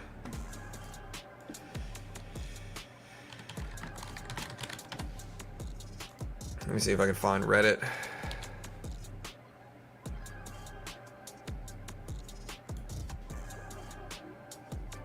Well, Reddit's only had a couple quarters since its IPO, so it's still pretty new of a company, IPO-wise. Like, here's Reddit, right? Lost almost $9 a share.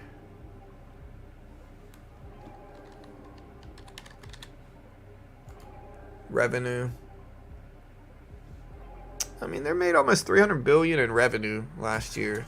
So, I mean, generally their growth is up. Like, it just depends. They're too new of a company to really say.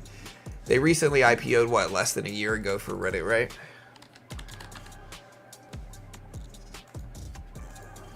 Yeah, so they IPO'd back here. They're just a recent IPO. You know, again, Netscape changed the game for this.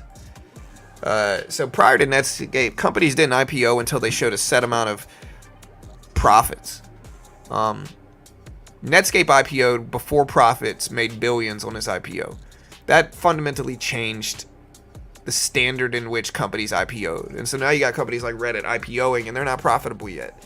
But it's still early. When did they IPO? Let me see. So Reddit IPO'd.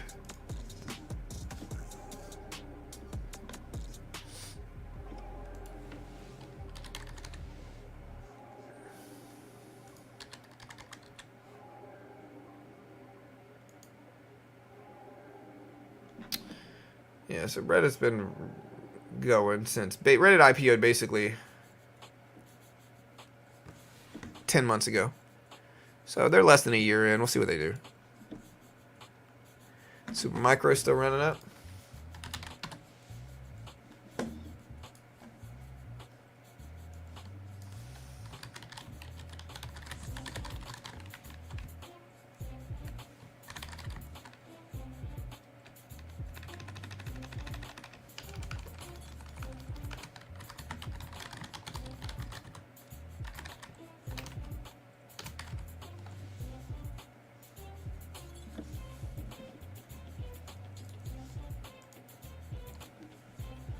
Yeah, so it's the slow part of the week. After today, though, things take off a little bit. So today's kind of boring. We don't really got much going on. But tomorrow, stuff starts to take off.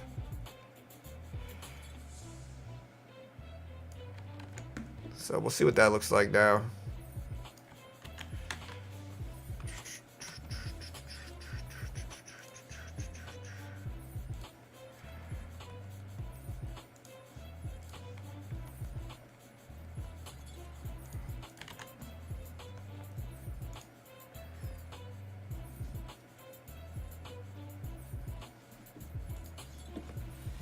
Stardust. Yeah, y'all be safe in Florida, man. We got a lot of stuff going on. I'm gonna start to day trade now. So we've been going over pre-market stock news and all that stuff. We're gonna start to day trade now. We had a green day yesterday, which is nice. I'm gonna start to buy this dip. We'll take 2 contracts here. I like the dip.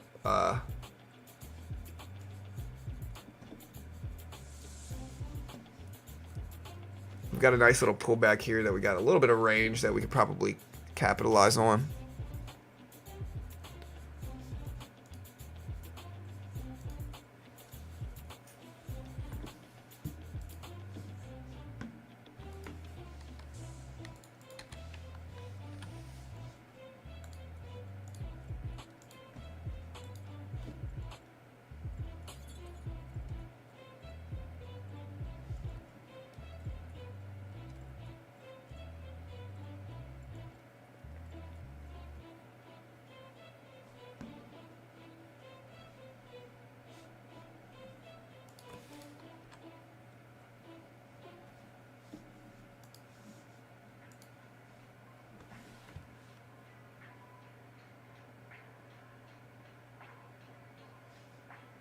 AI is far from experimental. It's replacing musicians right now. Yeah, I mean, AI is definitely far from experimental, right? It has done so much in the last 2 years, right? It's replacing digital work in general, a lot of it. I'm excited for editors, like AI editors. Anybody know any good ones?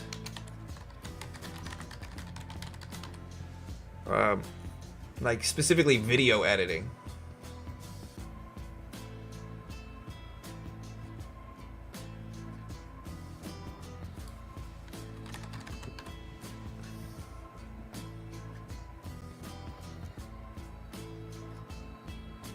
Like, I want something that can edit videos, basically like take out all the fluff. I'm excited.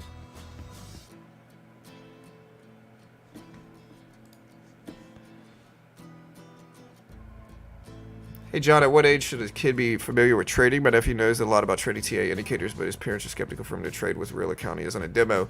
Yeah, I mean, he shouldn't be trading with a real account at all, Abdul. Like, that's not something that a kid should be doing at all. It's very close to gambling. He just shouldn't be doing it, man. Right. I guess if you're 16, 17, 18 and your parents are okay with it, that's one thing. But, like, if he's young, absolutely not. He should never be trading.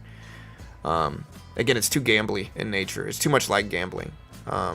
There's variance. It's kind of like poker, right? Same kind of thing. There's variance. You can have an edge, but there's variance. And so it's not something that kids should be doing, really. Not in my opinion.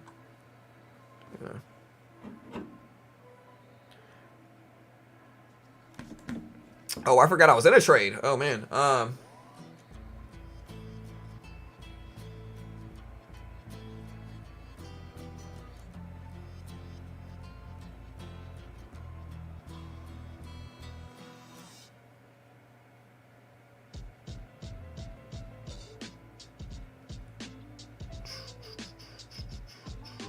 So we're flat again.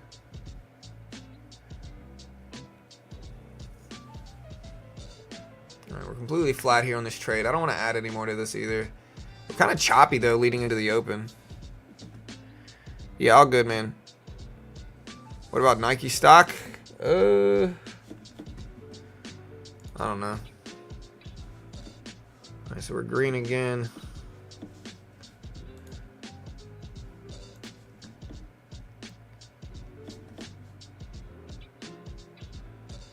We're back up to the top of the range, but man, this choppy range is so obvious here.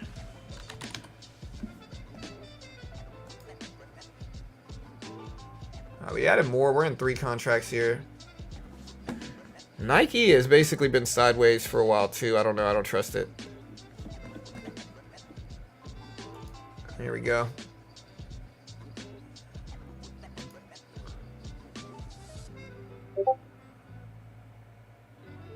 Alright, so we're at the top of the range. Look at Super Micro break highs again here. That's good. I'm going to cut this. So we just made a little bit. Started the day off small. We are trading micro futures. Micro futures. So I'm trading micro NASDAQ. I'm basically trading the QQQ price.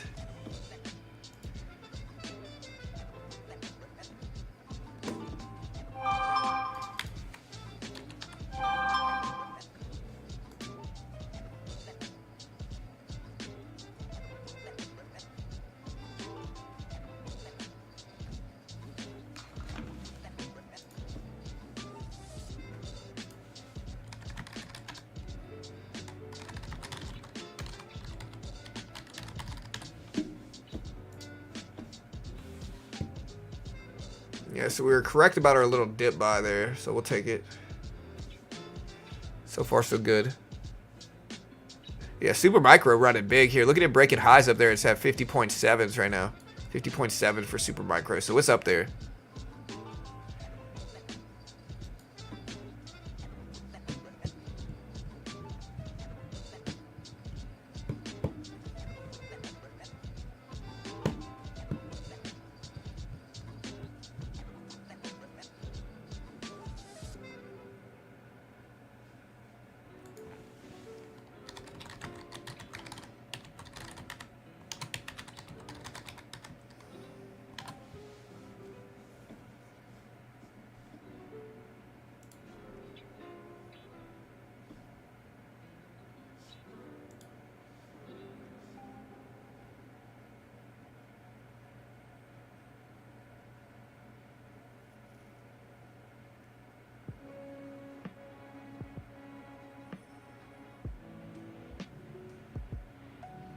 All right, so look at this big move up. So we were right about our direction here. Super micro.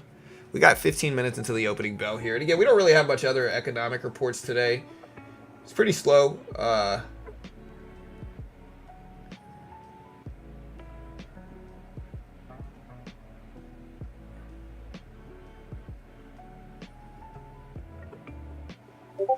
Yeah, I'm looking at all the other stuff. CPI, PPI this week.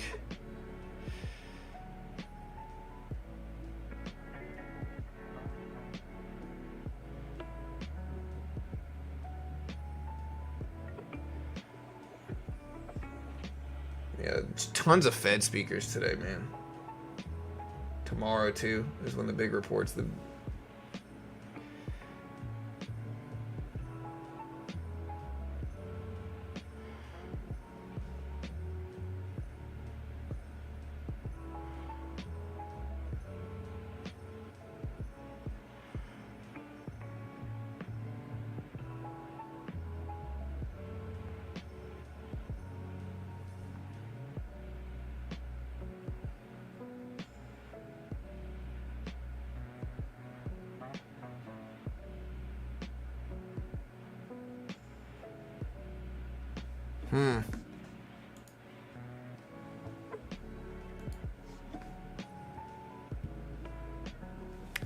Investing's different, right? Teaching kids to invest is a much different thing.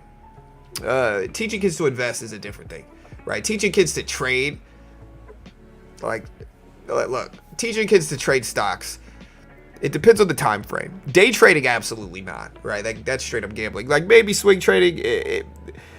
Again, if once they are like a little bit older, I'm not even gonna say it's good, but day trading, absolutely not. Once the kid starts to get older, turns into an adult, that's when maybe you can try that stuff. But investing's different. Teaching a kid to invest is good, right? Like invest in blue chip healthy companies, nothing speculative, nothing penny, nothing mid caps, just blue chip healthy company investments. Figure out what companies the kid likes, show them why they might be good or bad, teach them how to invest small sums of money. That's good, right? Like that's a plus. What made you get into this trade? So what made me get into this trade is very simple. Number one, we're at the bottom of the range. Okay, so the first thing I identified here is we have a confirmed bottom of the range here. We've got a previous high, support, support, support. That's the first thing. But really clear, like let me see if I can get myself out the way here.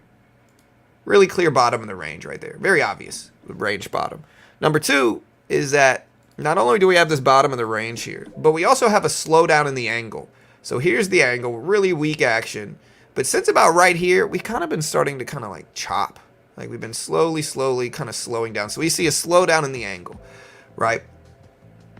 All of these things basically means that the edge for a buy is higher, in my opinion. You know, why we got confirmed support underneath us. We're at the bottom of the rectangular range that we see most of the day.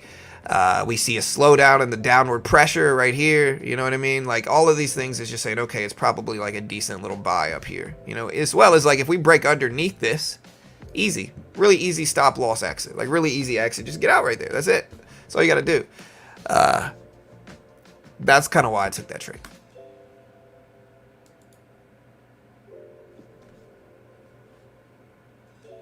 I don't know if that's necessarily good. Lost. I just don't know if that's necessarily good.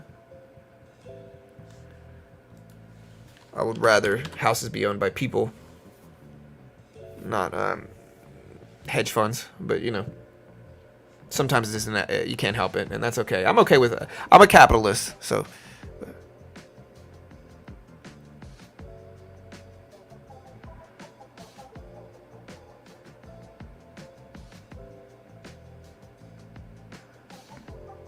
Yeah, man, there's stuff going on in Florida. Yeah, y'all just gotta be careful.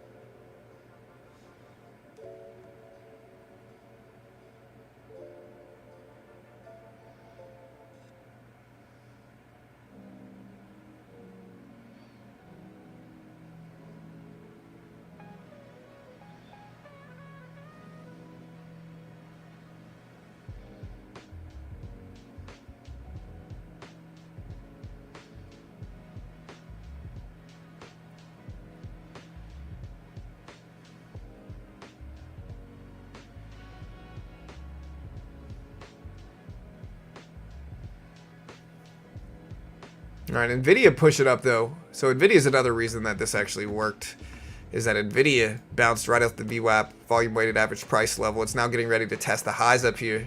Like, look at this high level at 130.50s.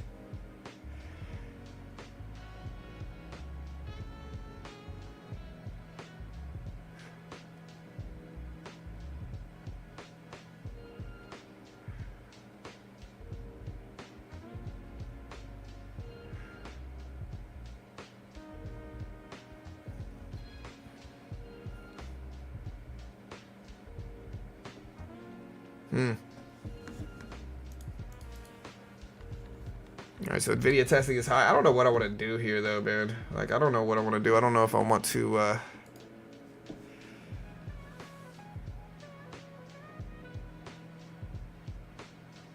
yeah, Supermicro just broke 51 again, up to 51.08 at the highs now. I don't know if the Nvidia market is actually moving with it either. It's interesting to see.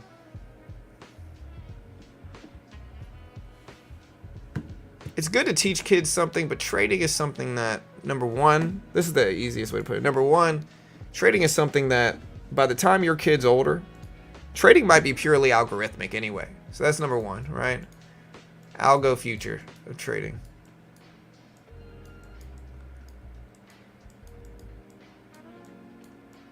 Right? Like, algorithms are the future. So teaching your kid to trade manually might not be, it might be kind of like teaching them to drive a 5-speed right now, where there's almost no 5-speeds out there. Number two, it's a gamble.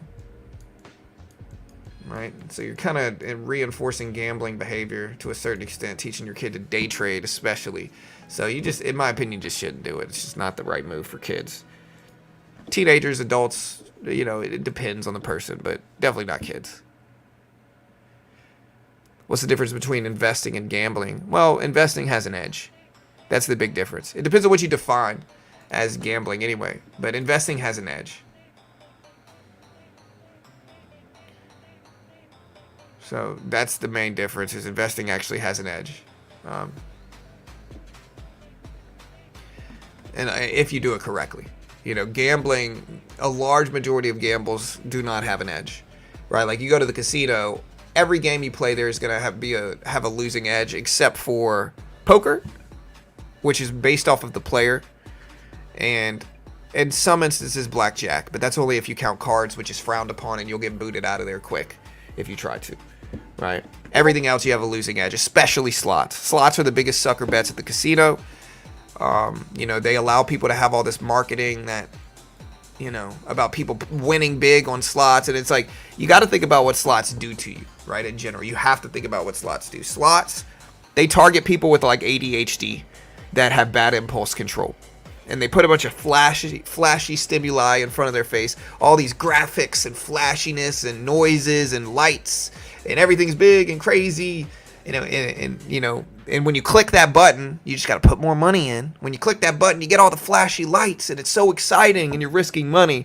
And it's designed to slowly milk you dry. That's what it's designed to do, right? It has one of the worst edges in the casino in general. The worst chances of making money are there. Yet, you got some people that literally get so addicted to that stimuli. They get so addicted to the flashy lights and the noises and the, you know, the butterflies, that they will literally burn their life savings doing it, unfortunately, right? And that's what they want you to do.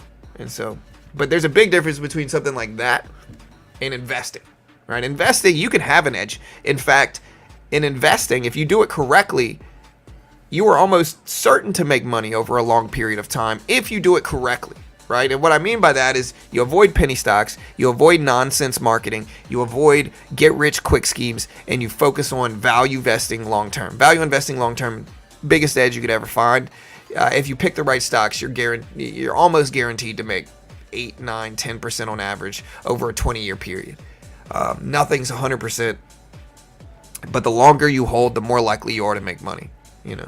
And that's the benefit of it. Real estate is very similar in that way, where you buy real estate, short-term there's variance, just like short-term in investing there's variance. You might get unlucky, get a bad year, get a crash, get a correction, get a pullback. Look at this big drop for Nvidia as we're talking about this. Nvidia dropping down big.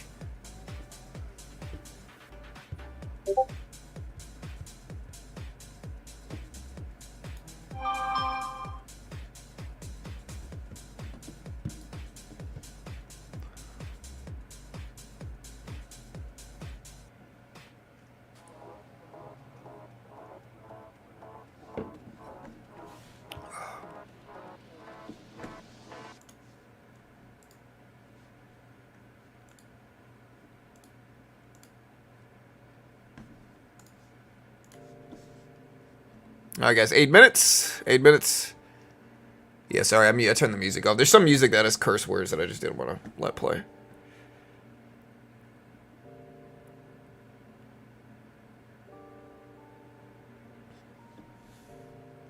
Yeah, sorry, guys. Yeah, it depends on the definition of gambling you're using. If your definition is losing money, or if your definition is risking money, then a lot of things are gambles, right? A lot of things are gambles. If your just pure definition is losing money, if your definition is losing money with unfavorable odds, well, it depends. Then that depends on a lot of stuff. Then depends on the trader, depends on what you're buying, depends on the strategy. You can make money day trading. You just gotta have the right strategy, the right system, the right trader. You know, and so in that regard, it depends a lot.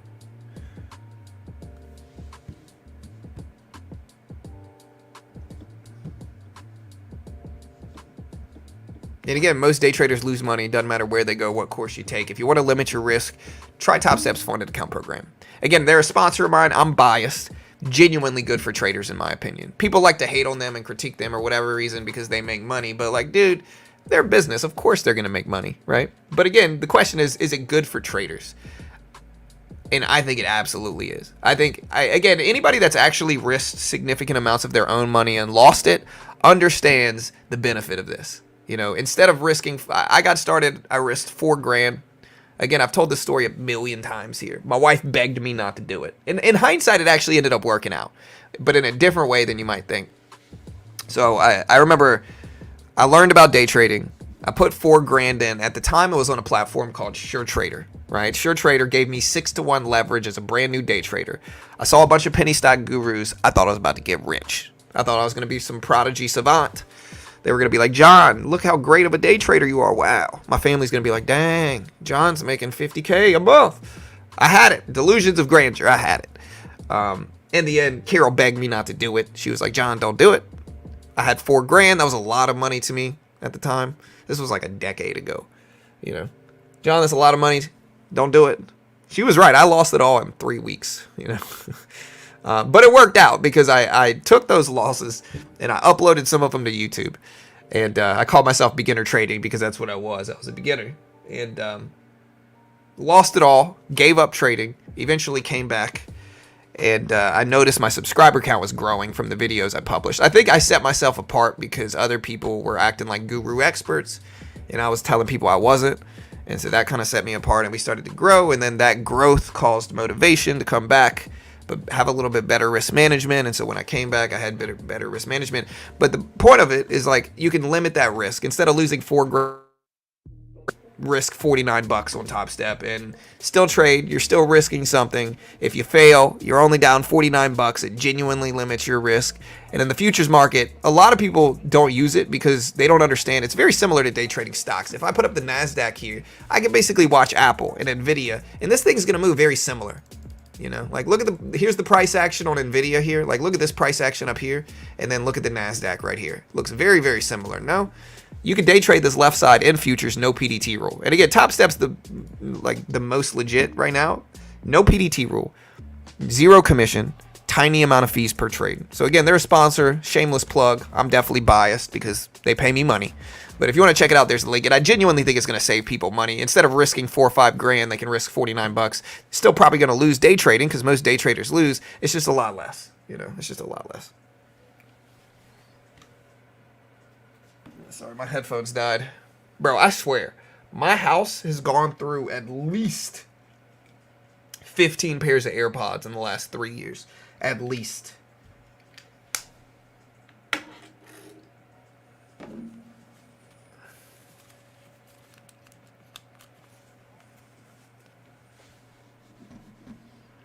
Yeah, I don't trade penny stocks anymore because I understand, like, look, penny stocks, almost all day traders lose money, right? But the penny stock marketing is so ridiculous, right? They act like you could turn $1,000 into $50K if you buy their course, right? And it's just total nonsense. It's the worst of the worst marketing, you know? Yeah, Nvidia, though, just the fact that it's over 130 is good, I think. Opening bells in 3 minutes, chat, 3 minutes. But Nvidia, just the fact that it's over 130 is good. Yeah. And yeah, you should only risk what you're Yeah, of course, don't buy penny stocks. Don't invest in them. Don't day trade them. You know, almost all day traders lose. Definitely in penny stocks. Well, yeah, AI news is helping. I mean, there's a lot of stuff moving the market right now, to be honest.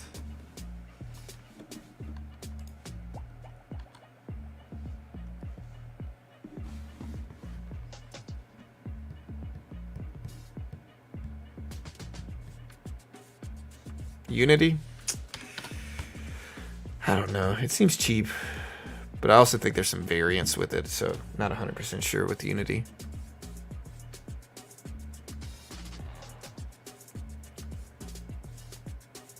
Hey, nice, Thomas. All right, QCOM.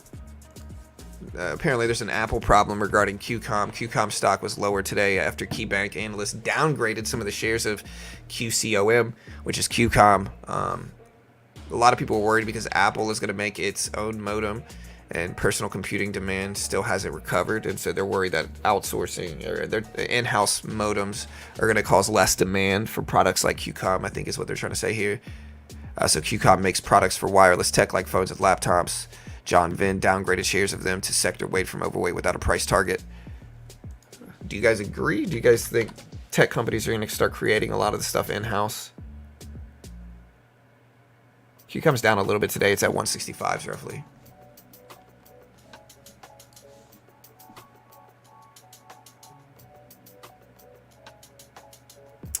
Yeah, I was never a boat guy. My dad's a big, like, sailor. My dad likes sailing, you know. But, like, I know you hear somebody like sailing, right? You think it's like I'm like a trust fund kid. I'm not. My dad likes, like, cheap sailing. Or at least historically, he's like cheap sailing. He's had, like, sailboats that were, like, $2 or $3 grand, like, tiny sailboats, you know, that he would, like, fix up and then sail. I could never really use them, though. I get super bad seasickness on boats, right? I literally went on a cruise ship when I was like 10, 11, and got super sick. Super sick. On a cruise ship, you know.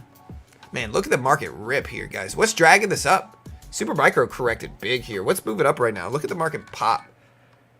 So this is Apple related, I think. Maybe this is Apple news. Here's Apple shooting up to 224. Is the NASDAQ following it up with it? Is this just Apple news? Is there any news? Here's the opening bell, guys. Yeah, so most of the ports are closed. Eli Lilly. Some news. All right, here's the opening bell. There's the bell. Ding, ding, ding. There's the open chat.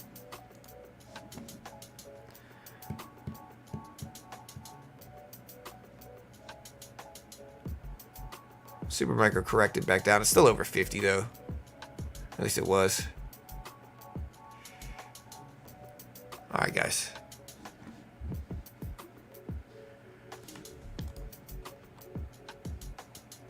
All right, so we're going to be day trading again in futures today. Big decreases at the open for Apple and a couple other ones. Again, I did pretty good yesterday. I'm going to let the first opening bell couple minutes play out. Tesla shooting up to 245s right now. So look at Tesla. Tesla's up there. It's at 244s, 245s. So Tesla's bouncing up a little bit here too. Nvidia dipping down though. Amazon's down a little bit. We're looking at Apple. Apple's down a little bit since the opening bell too. Yeah, we're going to let the first couple minutes at least play out first before we take larger risks.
All right, guys. So again, we're letting the opening bell play out. Look at Tesla go here. It's rebounding the whole market right now. Nvidia's back up as well. It's at 130.14s.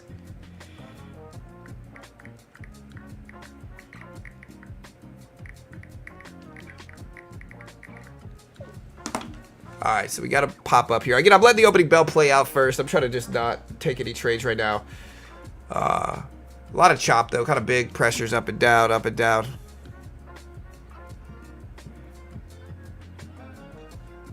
Super micro is still green. Yeah.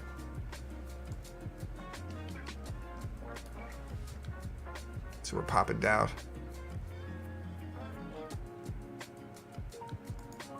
I'm going to buy this dip now. This is the first position I'm in today. A lot of times these gaps have been filling 2 contracts. Took a little bit of profit off here. We'll see if we bounce up some more.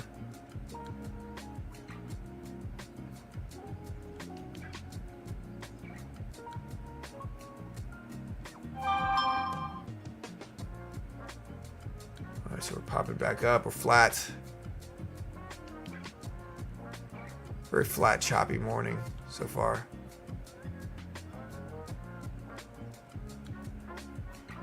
Big gains.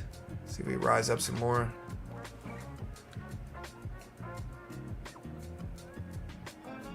Yeah, I don't like that. All right, so we lost a little bit there on that report. All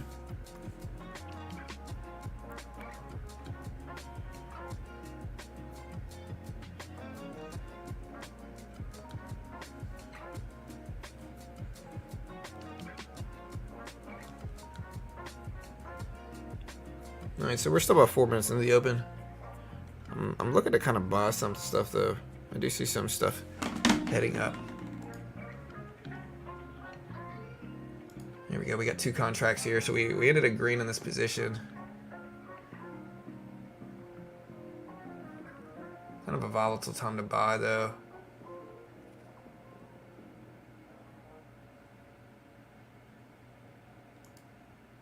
All right, so we took a little bit of profit there. 1 contract left. Lock it in. Look at Nvidia shoot. 2 contracts now.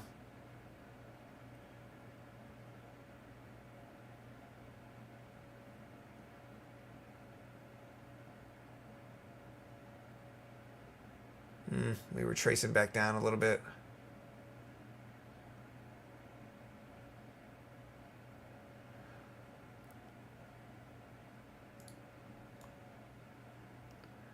It's just stressing too much. I don't want to get faked out here either, but man, it's struggling too hard to break.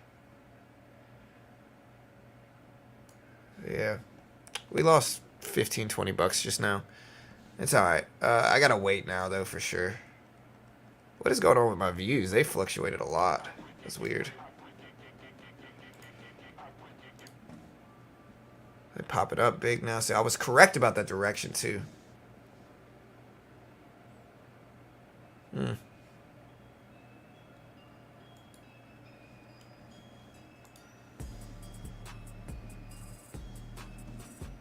Yeah, it looks like some type of weird view count thing. Alright, I'm going to start to short this now. We're going to pivot directions. See if we can get into something good. Nvidia just turned too, but I don't think the market's following Nvidia too much. So maybe my initial direction was correct. Just a lot of choppy today. Ew, I'm going to have to cut that. What a weird swing. I'm trying to see what the market's following here. So it's not Apple. It's not Nvidia, really. It's not Tesla. It's not Amazon. Palantir's shooting up. I guess Palantir's part of the S&P. I'm going to have to switch to a challenge account right now, I think. Just because.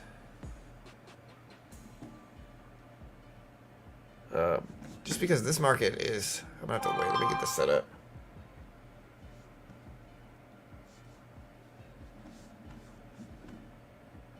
Look at the market starting to run.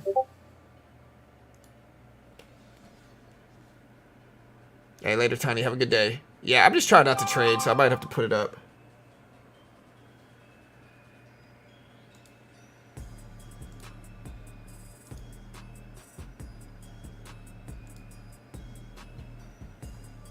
See, there's a big gap fill too that I'm seeing fill.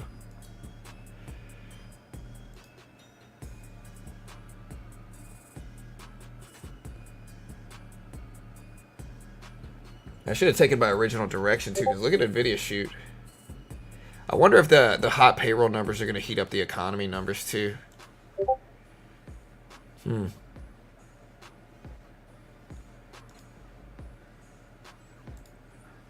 Interesting.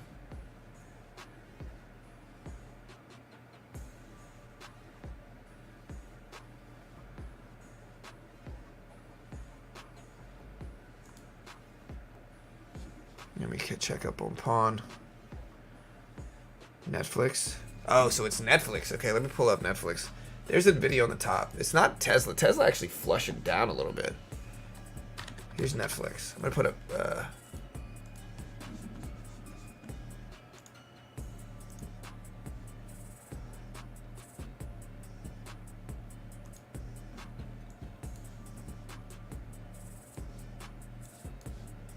Yeah, so it's not Netflix. Or no, it's not Tesla.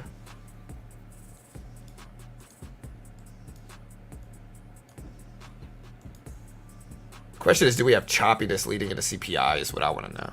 Like, I want to see if we chop leading into CPI's report. Because tomorrow is Fed minutes, and then we have the CPI report coming out Thursday.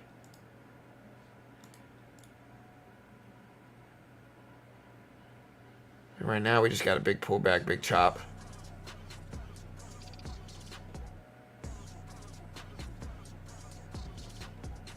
Tesla coming all the way back to 240, so I'm wondering if this is ahead of the robo-taxi event or what this is going to mean.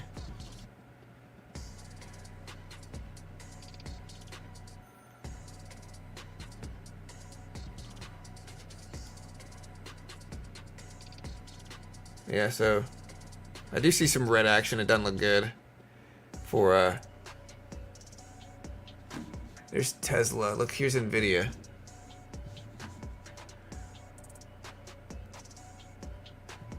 Another really choppy morning, choppy open, which is what it's kind of been all day, or been all week so far. Sideways action. We do have the Fed minutes report tomorrow. I'm just wondering if that has any type of influence over markets now.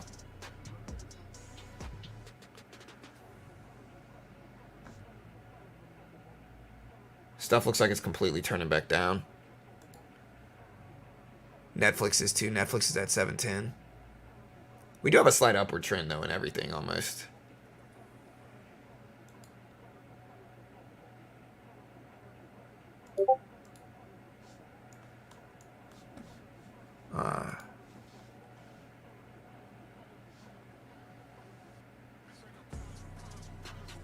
Hey, later. Yeah, I just don't see anything that's super good. Like, maybe we're at the bottom of the range, so we get some, like, bulwark action here, but it's tough to make money. At least it has been earlier today. And I don't want to risk too much in my account.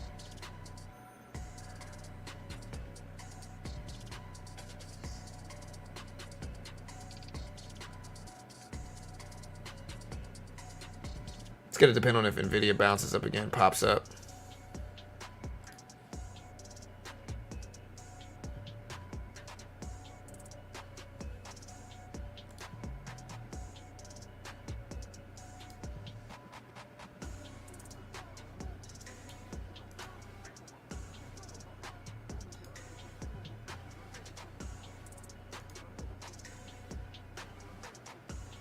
Yeah, so we're definitely down today. I definitely didn't make money, but we made money yesterday, so it's kind of a flat week. I'm definitely going to attack into the FOMC minutes report, a little bit of action tomorrow. Well,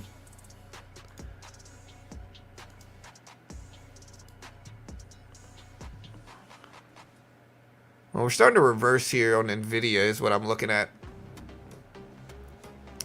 And again, I'm kind of one of those traders, like, I don't need to stick around a super, super long time if it's not a great day for me. Look, and if you want to check out Topstep, I'll put the link up. Again, if I would have risked my own money today, I would have lost much more. In the futures market, you can literally day trade the S&P, the NASDAQ, some currencies, gold, And the patterns are very similar to blue chip stock patterns. There's no PDT restrictions, so you can day trade, short, buy market, sell market, get those reps in. And it's a funded account program, so they give you a demo, they test your skill with it first. If you pass that test, they fund you. If you fail that test, you only lose what you pay for it, which in this case is $49 for the base challenge, which is very cheap. And it just ultimately allows you to take some risk without losing thousands like a lot of new traders end up doing. There's no PDT rule. TopStep's got one of the biggest edges in funding because there's literally 0 commissions on these accounts, and there's only a tiny amount of fees. On TopStep X specifically, you got to be on TopStep X. If it's not TopStep X, there is commissions. And so only on TopStep X, there's 0 commission, no PDT rule. And that's a powerful edge for day traders, in my opinion. So you can check it out. Although they're an affiliate or a sponsor of mine, so they pay me money. I'm biased because of it. But you can check it out there if you want to help support the channel.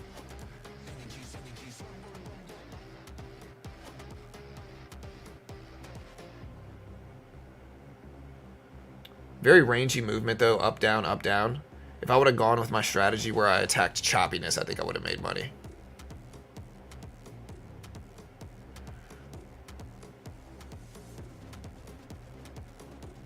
It's so hard to find an edge though, it really is. On some of these days leading into the reports, except for trading chop. Like you can trade chop.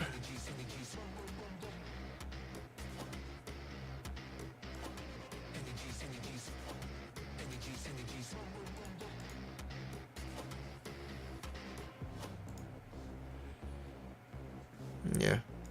Alright. I'm gonna get out of here. I'm gonna see you guys tomorrow. Tomorrow, Fed minutes report, a bunch of Fed speakers. And so we're going to cut it down a little early today. It's again, the first couple days this week are really boring. There's not a lot of action. There's not a lot of good stuff going on today. Very boring, very slow.